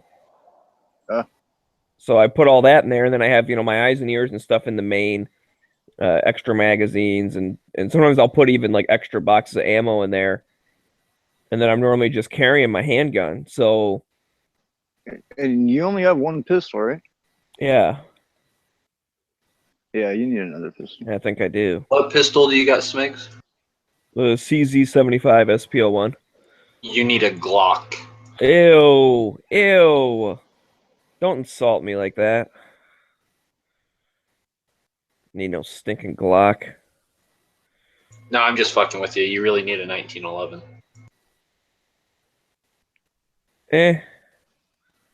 You need a 45. Yep, I fucking knew it, dude. I fucking knew it was some kind of domestic violence situation or some shit. The cops just pulled up. What are you talking about? like, okay, my neighbors have been like on the phone, like two different neighbors on the phone, walking back and forth, like right in front of my house, right? And my window's right here, so I can like just see them, right? And they're on the phone, and they'll start walking this way, and they'll stop, and then they'll walk this way and stop. I'm like, what the fuck are my neighbors doing, like in front of my house, like literally like pacing back and forth in front of my house? Well, and then I was like, I bet you it's like some kind of domestic situation or something. And sure enough, the neighbor who lives on the right side of me is at the neighbor's house who lives on the left side of me, because I think they're friends. And the cops just pulled up to talk to her. And yeah, so well, sucks for that guy. Some kind of domestic violence or domestic situation or something. I fucking knew it. I just had a feeling, dude. I was like, you know what? I bet the cops are gonna show up. Like, I bet you, like, her husband just beat her or something. Yeah. Or they just got in a fight or some shit. Because verbal argument, and these days, no matter what happens, if at least here, anyways, if a cop is called on a domestic thing, somebody's going to jail. So that happened to my old neighbor. No one ended up going to jail, but basically it was after I had moved out. They used to be next door neighbors. The guy, like, he was my best friend all through high school. I think he was like a year younger than me. And his stepmom was a complete bitch. In fact, there was one summer where she moved out. Like, she took her daughter with her and moved out. So it was just him and his dad in the house. Oh my God, it was the best summer ever. Like, all the guys would go hang out there. And it was just fucking, it was great. But anyways, there was some shit where, I don't know, she was like yelling at him about something, like, clean your room. And this is, you know, he's fucking, I don't know, 19 or 20 at the time now. Like, yeah, he was still living at home, but, you know, he's a fucking adult. He's not some little fucking kid. And she's yelling at him. And he was sitting at the table, like, eating some spaghetti, like, leftover from the night before or whatever. And so she's all yelling at him some shit, and he's like, dude, you're not my fucking mom. Like, go fuck yourself. You know, like, you suck, you know, whatever. And then she says something like, well, you're in my house and blah, blah, blah.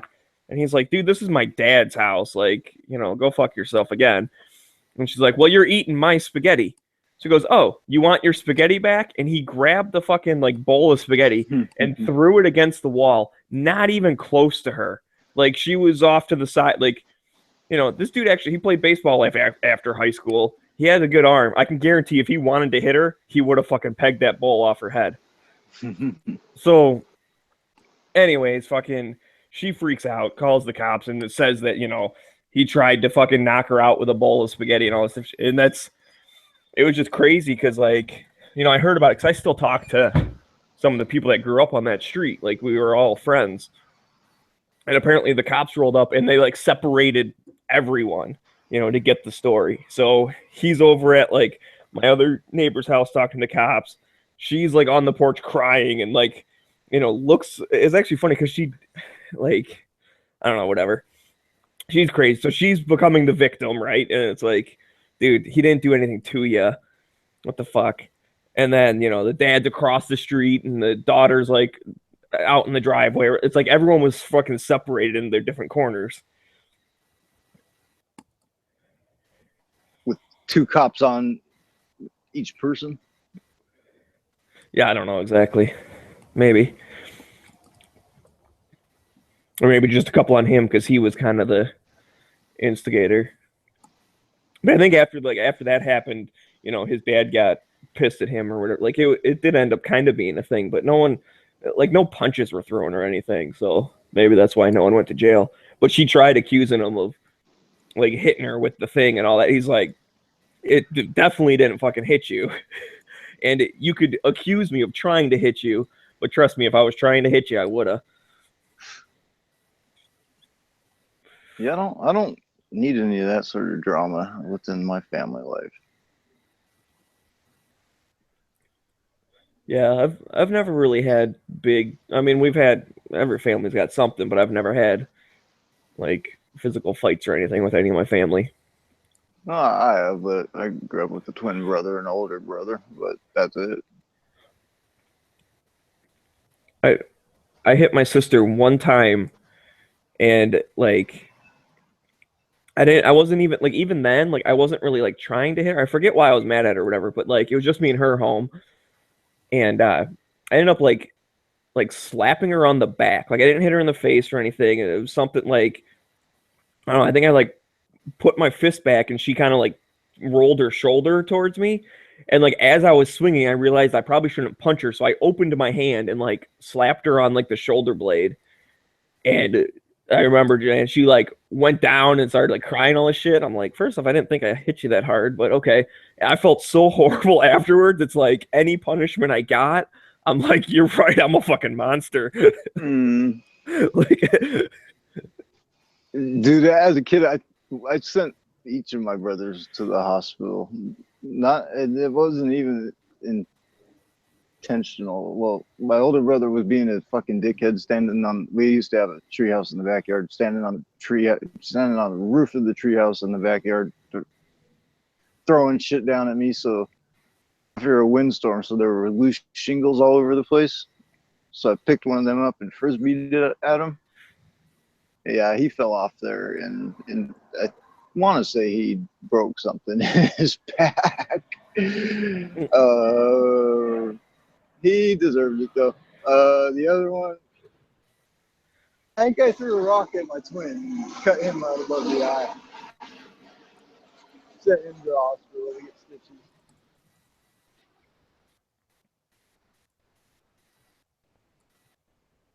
Oh man, the young days. I forgot it was cold outside. I forgot to grab my sweatshirt.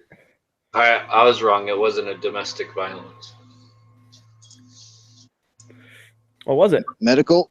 No, a little tiny girl, like 4 or 5 years old or something, ran away from home.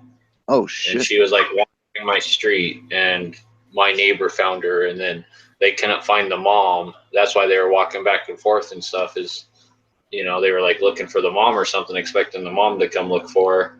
But then they eventually just had to call the police and report a lost child. The police located the mom and picked up the girl and took her back to her mom.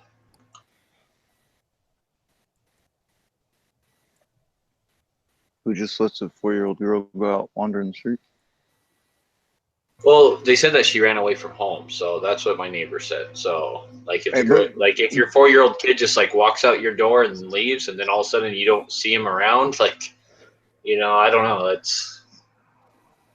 That might be bad parenting. It might not. Oh yeah, you can't judge from. I can't judge from across the country. I used to run away to my neighbor's house, but I would tell my mom, I'm like, I'm running away to Burns' house. And she'd be like, okay, be home for dinner. I'm like, no, I'm never coming home. I'm going to live there. And then I'd be there for like an hour, forget why I was mad, and then be like, I'm kind of hungry. And then Mrs. Byrne would be like, well, then go home and have dinner. I'm like, oh, okay. I'll just go home.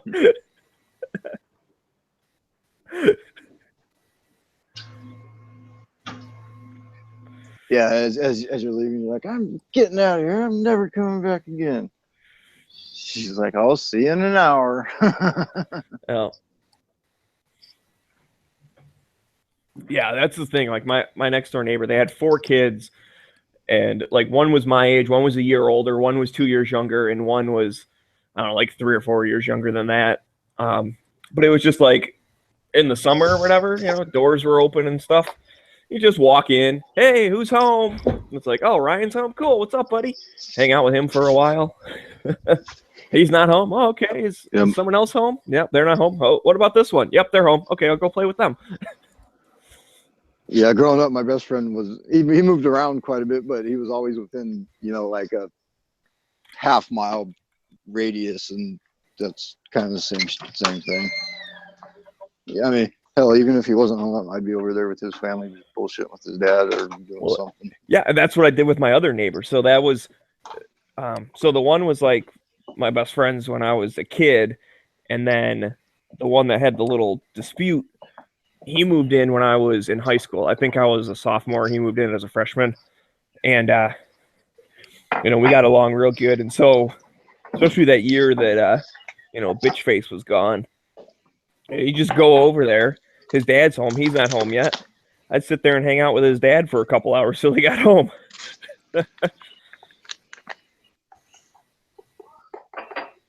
Man, we used to all do that, man. There was like a group of 4 of us. We'd all be hanging out there. And my one buddy worked at a pizza place, so he always came over after work and brought a couple of pizzas. It was fucking every night, man. Hang out there watching TV or playing video games or just bullshitting. I mean, you know how it is. Most definitely. It's like me and the pizza guy was actually like the only one I still talk to out of that group. Me and him would get talking. It's like, fuck, dude, hours would go by, and we're sitting there going like, how did we even get on this topic? You try and think back, like, well, okay, we were talking about cars, and then I said something about this, and then we said something about airplanes, and now we're talking about World War II. Like, what the fuck? It started with I got an oil change yesterday, and ended up we're like discussing World War II. How the fuck did that happen? Dude, I miss them fucking long talks with best buddy. Good old days. There was one time I went over to his house. I guess I was working at the hardware store, so I worked till like 9. I went over after work, and we're standing like at the doorway, and he's like, "Dude, I got to get up, early. I got to get up at 6 in the morning, so like I can't really hang out tonight." And I was like, "Okay, yeah, that's cool. I'll get going soon." And then like we stood in his doorway for a while, and then he kept saying like, "Dude, I gotta get up at 6. Like, what the hell?" I'm like, "I know, I get it. Cool. Just one more thing." And then, we ended up like, well, since we're already talking, we kind of moved into the living room. And then I'm like, well, I'm going to let you get going. So I walked up towards the door, and then he started talking. So we stood at the door for a little bit later. Dude, I ended up leaving at like 3 in the morning.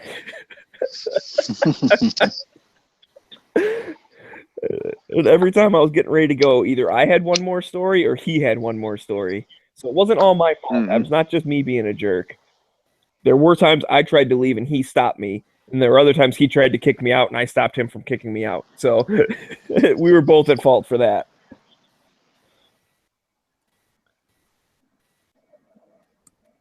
Yeah, same way here. I mean, if I was out of the house, that's probably where I was, and I could be gone for the night, gone for 2 nights, and parents wouldn't have to worry, and vice versa. If out of the house, he was probably over here fucking around. We were out riding dirt bikes or playing hockey or something, and we might not check in with our prospective parents for a couple days, but they knew everything was all good as long as we weren't lying to them and aren't fucking partying or something. Yeah, that's the thing. I always came home. Like there was always like a, whatever. You should at least come home. And then I don't know. That was kind of funny. At one point when I was in college, I still lived at home when I was in college. I commuted, and like I just decided I didn't have a curfew anymore. It was never really granted, but I wasn't really out partying or shit anyways. And I'll still remember there was one night, dude, I came home at like 6 in the morning, and my mom was like sitting there waiting for me or whatever. And literally, like, here's the thing that's crazy about it. Like, this was the story. I was hanging out with my friends at school. They were studying for something, and I was just like playing video games and shit on my laptop. And then we decided that we were kind of hungry, so we went to go to Denny's. So we went up to Denny's, and this is like the only time I've ever seen it. Fucking Denny's closed at like midnight. I'm like, what the hell? It's not 24 hours? So then we drove around for a couple hours just like looking for something open. We ended up like an hour away, and we went to this Denny's, and we got some, or no, we went to a Coney Island. So we didn't end up going out there. Where the hell did we go? Oh, we went north. So we went way the fuck north somewhere. I know it was like an hour away from the school. And we went to a Coney Island that was open, got some food. Well, then it's like, all right, well, I'm going to get going home. Well, you figure I still had to drive like an hour all the way back to school because I was in my buddy's car, pick up my car, and then drive like the hour home to get home.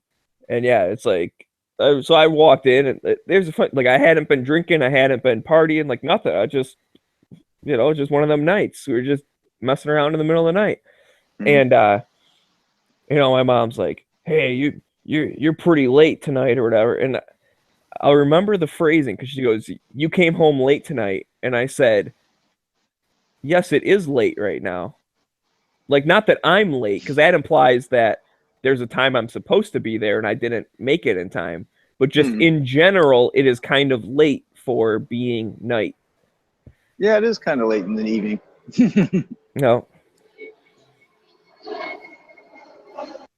And then yeah, for me, my curfew kind of went away as soon as I got my first job at 14 and a half, and it was just like, you know what, I'm out here, I'm working, I make it to my fucking hockey practices, I make it to my baseball practices, I make it to work, I make it to school.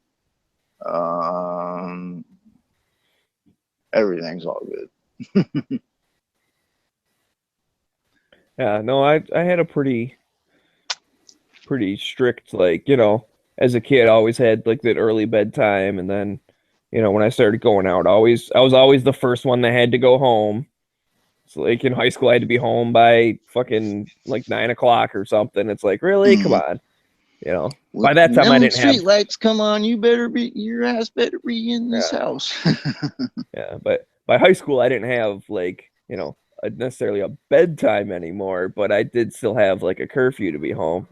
And then I don't know, like senior year or something, it kind of got bumped up to midnight just because the whole time I was hanging out at my next door neighbor's house. So it's like, if you really need me, I'm right next door. But that we're just sitting around, being dudes playing video games, though it's not like anything bad's going on.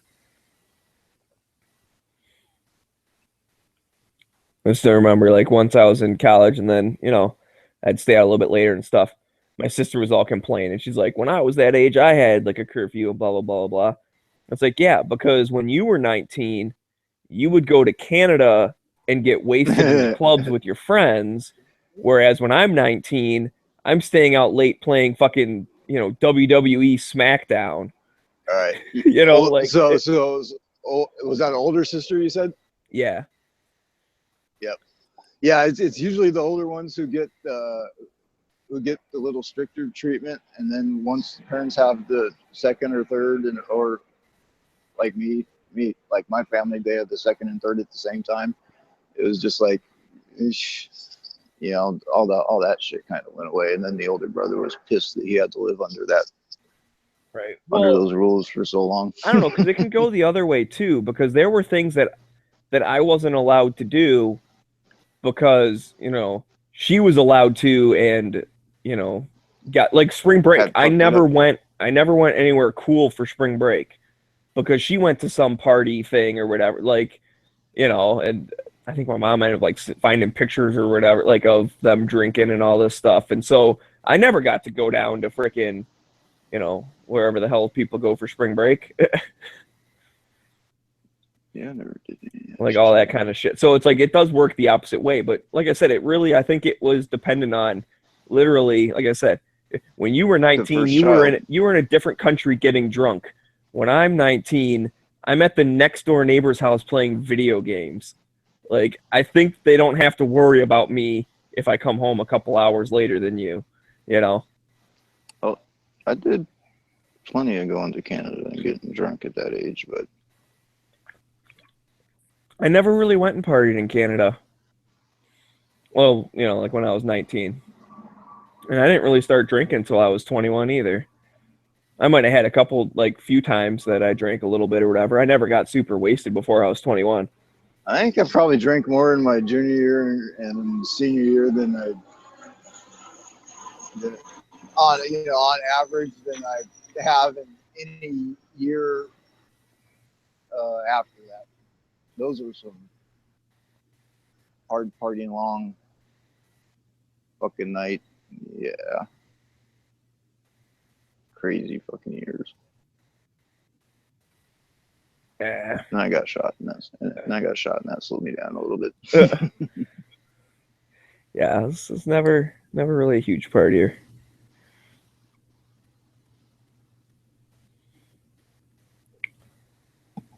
And then I've slowed down a little bit recently. Like when was that, a couple weeks ago or whatever, when I was out of town.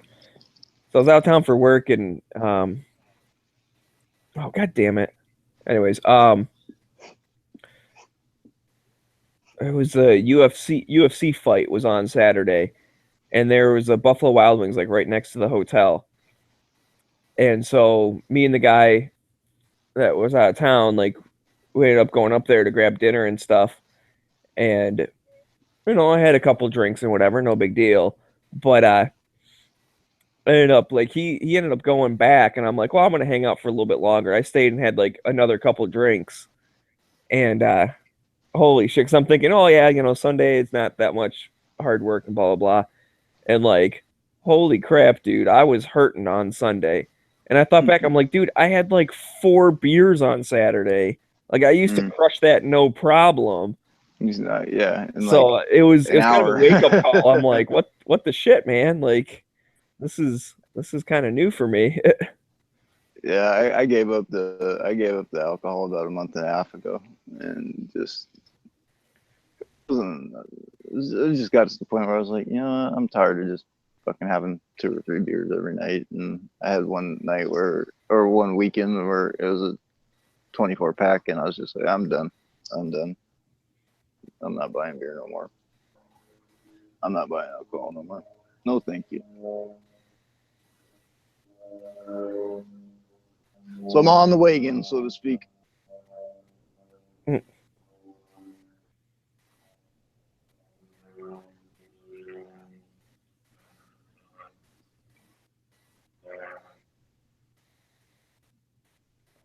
Come on, dude, hurry the fuck up.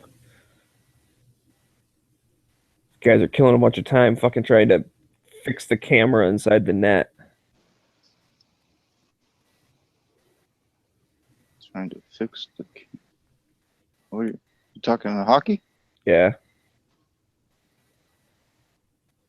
Detroit and Nashville. The Predators. At the point I'm watching, it's 0-0. Like 15 minutes left in the second. Right on. But we had a good first period. Like, we were looking pretty good. So it's only a matter of time until we get a couple goals. Detroit. They're. If I got to go with 3 teams, if I got to pick 3 teams, Detroit, Philly, or Chi-Town. Oh, what the hell's wrong with you? Well, growing up playing hockey, there was a time when I was a Blackhawk. There was a time when I was a Flyer. I might have even fucking been a Red Wing for a year or 2. So that's where that comes from. You were a Red Wing, like as in you played for the Red Wings? No, that I'm talking amateur hockey, junior hockey. I didn't know if maybe you were like, What he means is he was a wannabe Red Wing. No, it's one of them things where you have teams and you give them names, and back in that point in time, they named them after NHL teams. Okay, so you weren't in the farm system though. No. 'Cause I worked with a dude that played for Calgary. Although certain years I did go up and play, tier 1 and tier 2, which we would go out and we would actually represent, USA. And there we go. When we're out playing in Canada and all that shit. One for the good guys. I was looking down. Who the hell scored it? Oh, I can't really tell. It might have been Ablocator knocking it in. Anyways, what's going on, guys? We're talking hockey, man. Yeah, don't anyways me. And Island, yes, I do remember Bob Probert. In fact, Bob Probert actually lived at the same lake as my uncle. Bob And it was one of those like the little area around the lake was kind of like its own like township or whatever. Why does that sound like a goalie to me? I don't know. He definitely wasn't a goalie. He was a fucking fighter, man. Was he? Oh yeah. That's why Island said, "Hey, you remember? Give blood, fight Probert." I remember saying, "Give blood, play hockey." Yeah. Well, as you're playing hockey, fight Probert, and you'll definitely be giving blood. God, who was one of my favorite fighters back in the day? But anyway, so like my uncle was like kind of like mayor of the city. Like I said, it wasn't even really like that big of a thing, but it was just because it was like on the lake and just that area. But dude, Probert got in trouble so many times for freaking like, drinking and driving a boat, or driving a boat at like 60 miles an hour at night with no lights on and shit, like water skiing with his friends like at 2:00 in the morning. Probert, dude, that name does sound super familiar. I'm sure if I saw an old picture of it, he'd come right back to memory. Yeah, probably. So favorite goalie, Patrick Waugh. Oh my god, dude! I don't know if I can like you anymore. You like Chicago? You like Patrick Waugh? What the fuck? Next, you're gonna tell me fucking Lemieux is your favorite player. No, I wasn't a big fan of it. Fucking piece of shit asshole. Oh, don't call that back. He didn't fucking touch the goalie. I used to like Gretzky. But how could you not like Gretzky? Yeah, I can respect him for being good. And he wasn't too much of a D-bag. Yeah, not too much. Point to the center ice. There you go. I don't even know what they were reviewing. I don't know what they were looking for. Man, I've been having so much fun picking up the hockey stick these past few weeks. Too much fun. I've been out shooting around in the driveway, fucking dented my truck. Oh, I see what happened. Put a nick in my dad's '66 Mustang. It was that one. It was just like, oh my god, that was the most natural fuck up ever. It was the first day I picked the hockey stick up in probably 10 years. Fuck, it looked like I shot my dad's fucking Mustang with a pellet gun.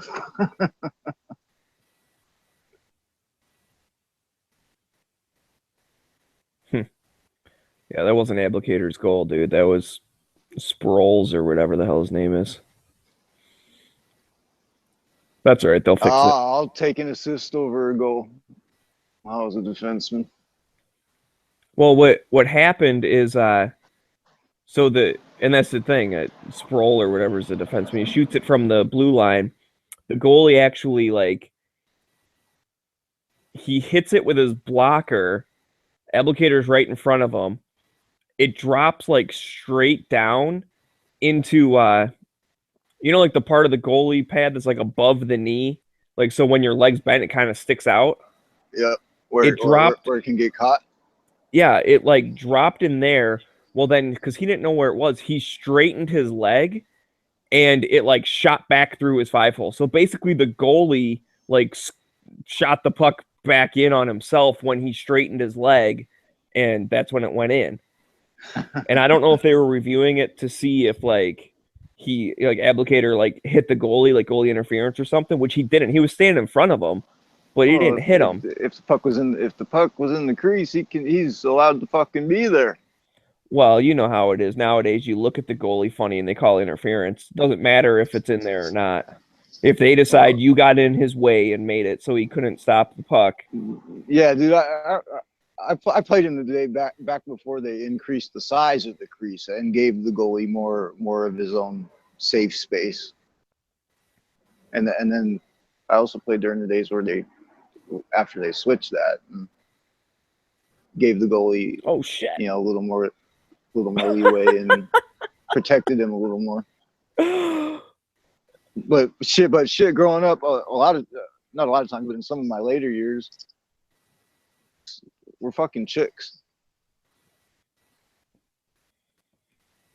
And they were some of the better goalies in the league. Well, Mighty Ducks 2 taught us that.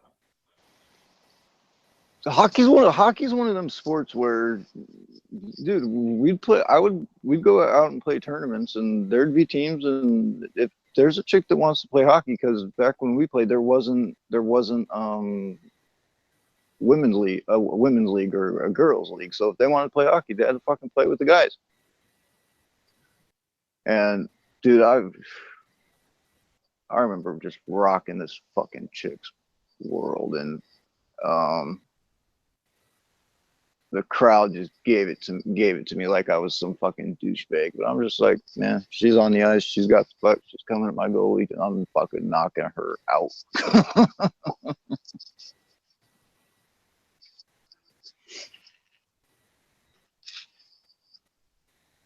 It's all about equality, right? That's what I would say, man. I mean, that's exactly it. Like, if you can hang, then you can hang. Like, it doesn't matter what you are. Yeah. Every time after I do something like that, I'd get cheap shots the rest of the game from all the dudes who are trying to protect her and all that shit. But yeah, part of it. And so I went to college with a girl that was a hockey player, and this was like, I mean, shit, this was like beer league style, right? I mean, it was whatever. I mean, a couple other teams had girls too, but not. You guys just ran into each other, like on the same team. That's funny. Anyways, like it was one of those things. She was like short as hell, right? So you would think like, oh man, you're gonna be a hockey player, like you're gonna get eaten alive. Well, the thing is, she could freaking duck checks like crazy. So half the time they would just slam into the boards, and she'd be like safe underneath them. And then the other thing is, man, she would fucking nail, like just lay them out. And I don't know if it's just because she's hitting like so low and kind of would lift up on them and get them off balance, but she was like the toughest player on the fucking team. It's just like in football. You when you're making that hit, you want to get lower than the other guy, because then you have the momentum to fucking explode and lift them up off their feet and put them on their ass. Yeah, it was funny. I remember we used to go and sorry, Night Strike, we ran you off with hockey talk, I guess. Yeah. God, she was fucking hot as hell too. God damn. Yeah, one of my goalies was. The other one was but they were both cool chicks. What sucked, and I learned this early on, so I didn't really have to worry about it. But you know. Wait. So did you grow up playing? No, well, street hockey, but okay. I never played on ice. Oh.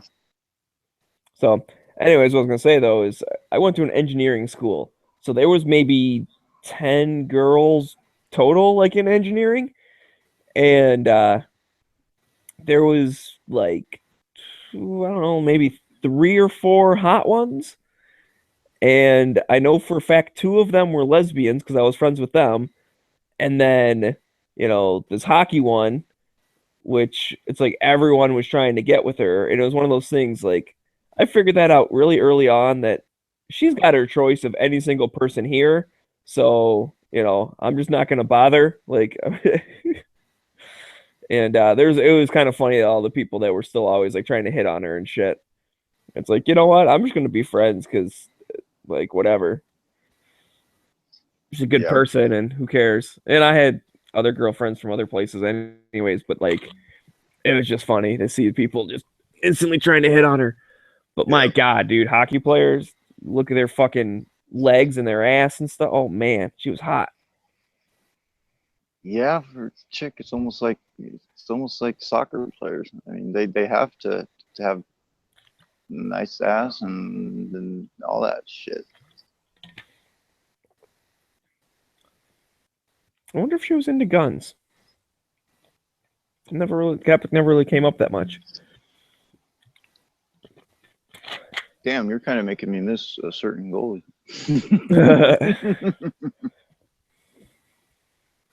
Kind of making me want to look her up.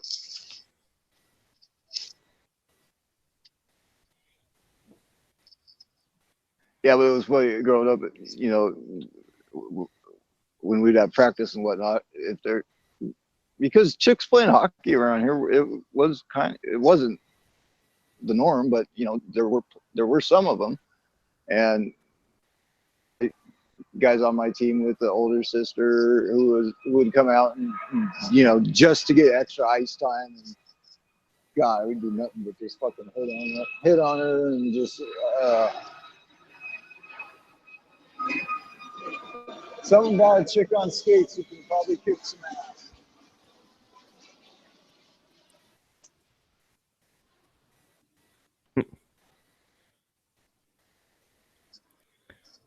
Oh man, looks like G-Web's looking to start up an ammo chat. Yeah, I guess we really haven't talked guns or politic guns or anything like that in about an hour, huh?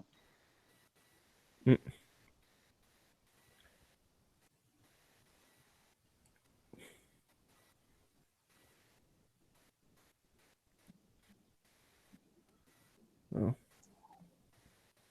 Oh well, you know, it's fucking. That's how it rolls, right? Yeah, I mean, it's the lobby. We are all gun people, but we're also all human. We have other things of interest than just guns. Damn straight.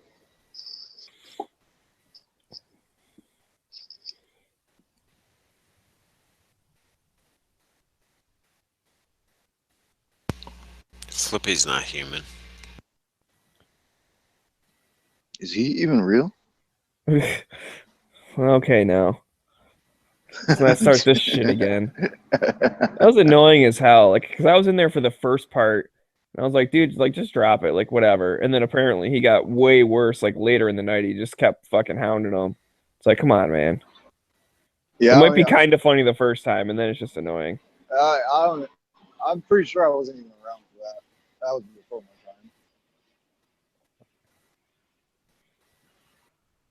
But oh well. I've been around for some good shit though. Yep.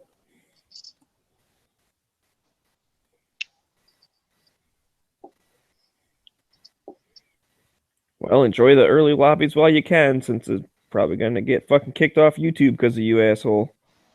Because of me? Hey, weren't you the one that showed that Hillary thing earlier? No, that was Gavin. Oh, it was. Oh, sorry. Or actually, Gavin showed some picture that somebody made a comment about. I didn't see the picture, but I think it was Gavin. Oh, I'm sorry that I accused you. Never mind. It's all good. I don't even know if it really popped up. It might have been in the bottom. I don't think it was ever like full screen. But someone was like, "Whoa, what the hell is that?" And I kind of glanced. I'm like, "Is that what I think it is?" I couldn't really see. I was locked on a screen, so I could see it like full screen. Yeah. It's pretty funny. So hopefully the YouTube bots won't attack me. Because I know with that kind of shit, like if they decide... The YouTube bot's going to be like, was that a cock going into Hillary's mouth? Well, basically, yeah, that's what they fucking... That's what they can like spot that shit. And especially with that stuff, like if you like get a strike for showing like inappropriate stuff, they'll take away your ability to live chat. Because I mean, could you imagine if someone did like, you know, a live chat and then tried to do like a sex show or something, like that the account's getting shut down like damn near instantly, because they're all about like, oh, don't show nothing bad. So, but this is still running, so I guess it's not the end of the world. It's just Hillary's. It's only somebody reports you. Oh, okay. Well, no one watches this shit. I should be fine. Oh yeah, that was interference. Besides, she was just eating a hoagie. Yeah, there was some. What the heck was that? There was something that was like safe for work porno or something, where they have like, you know, everyone's like wearing stuff, like it's like cartoon drawn over, and it would be like a hot dog, and then, you know, there'll be like two chicks and like there'll be little, I don't know, like sombreros or something like over their boobs, and like just it was like all this like really random shit.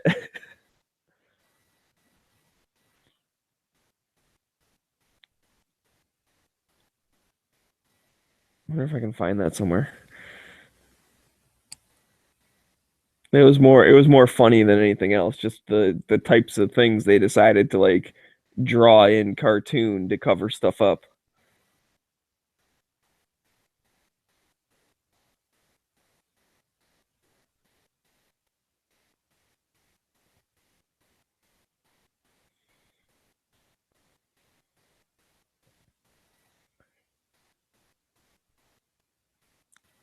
Uh-oh, did that deflect? We might have a 5-on-3. I hope that deflected off something.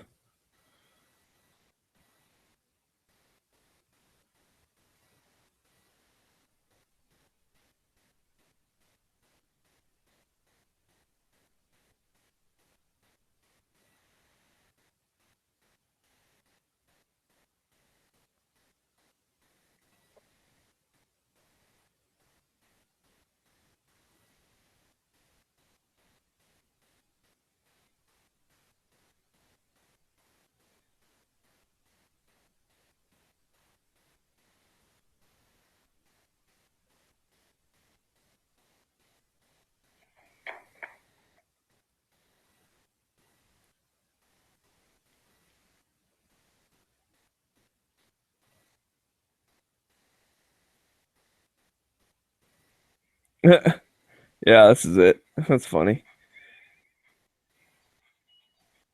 Guys playing pinball.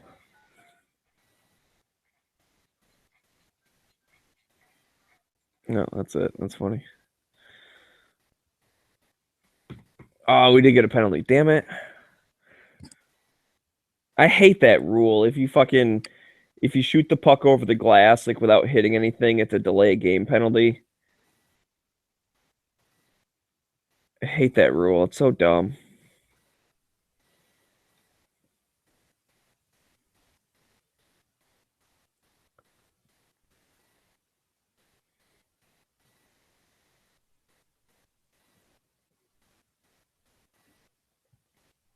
Get out of here. Get it out of there.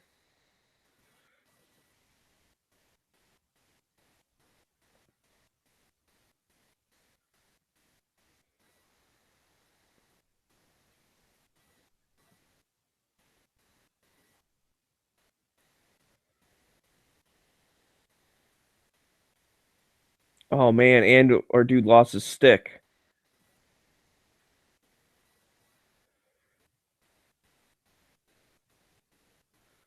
So it's really like a 5-on-2. Fuck, they scored.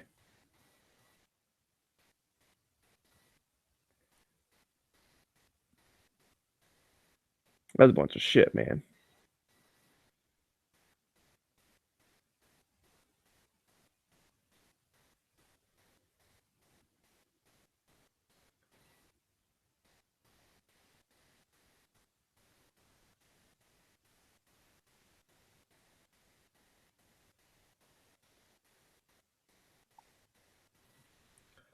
All right, well, I'm gonna go join G-Webs in his ammo chat, so see you guys later. Later.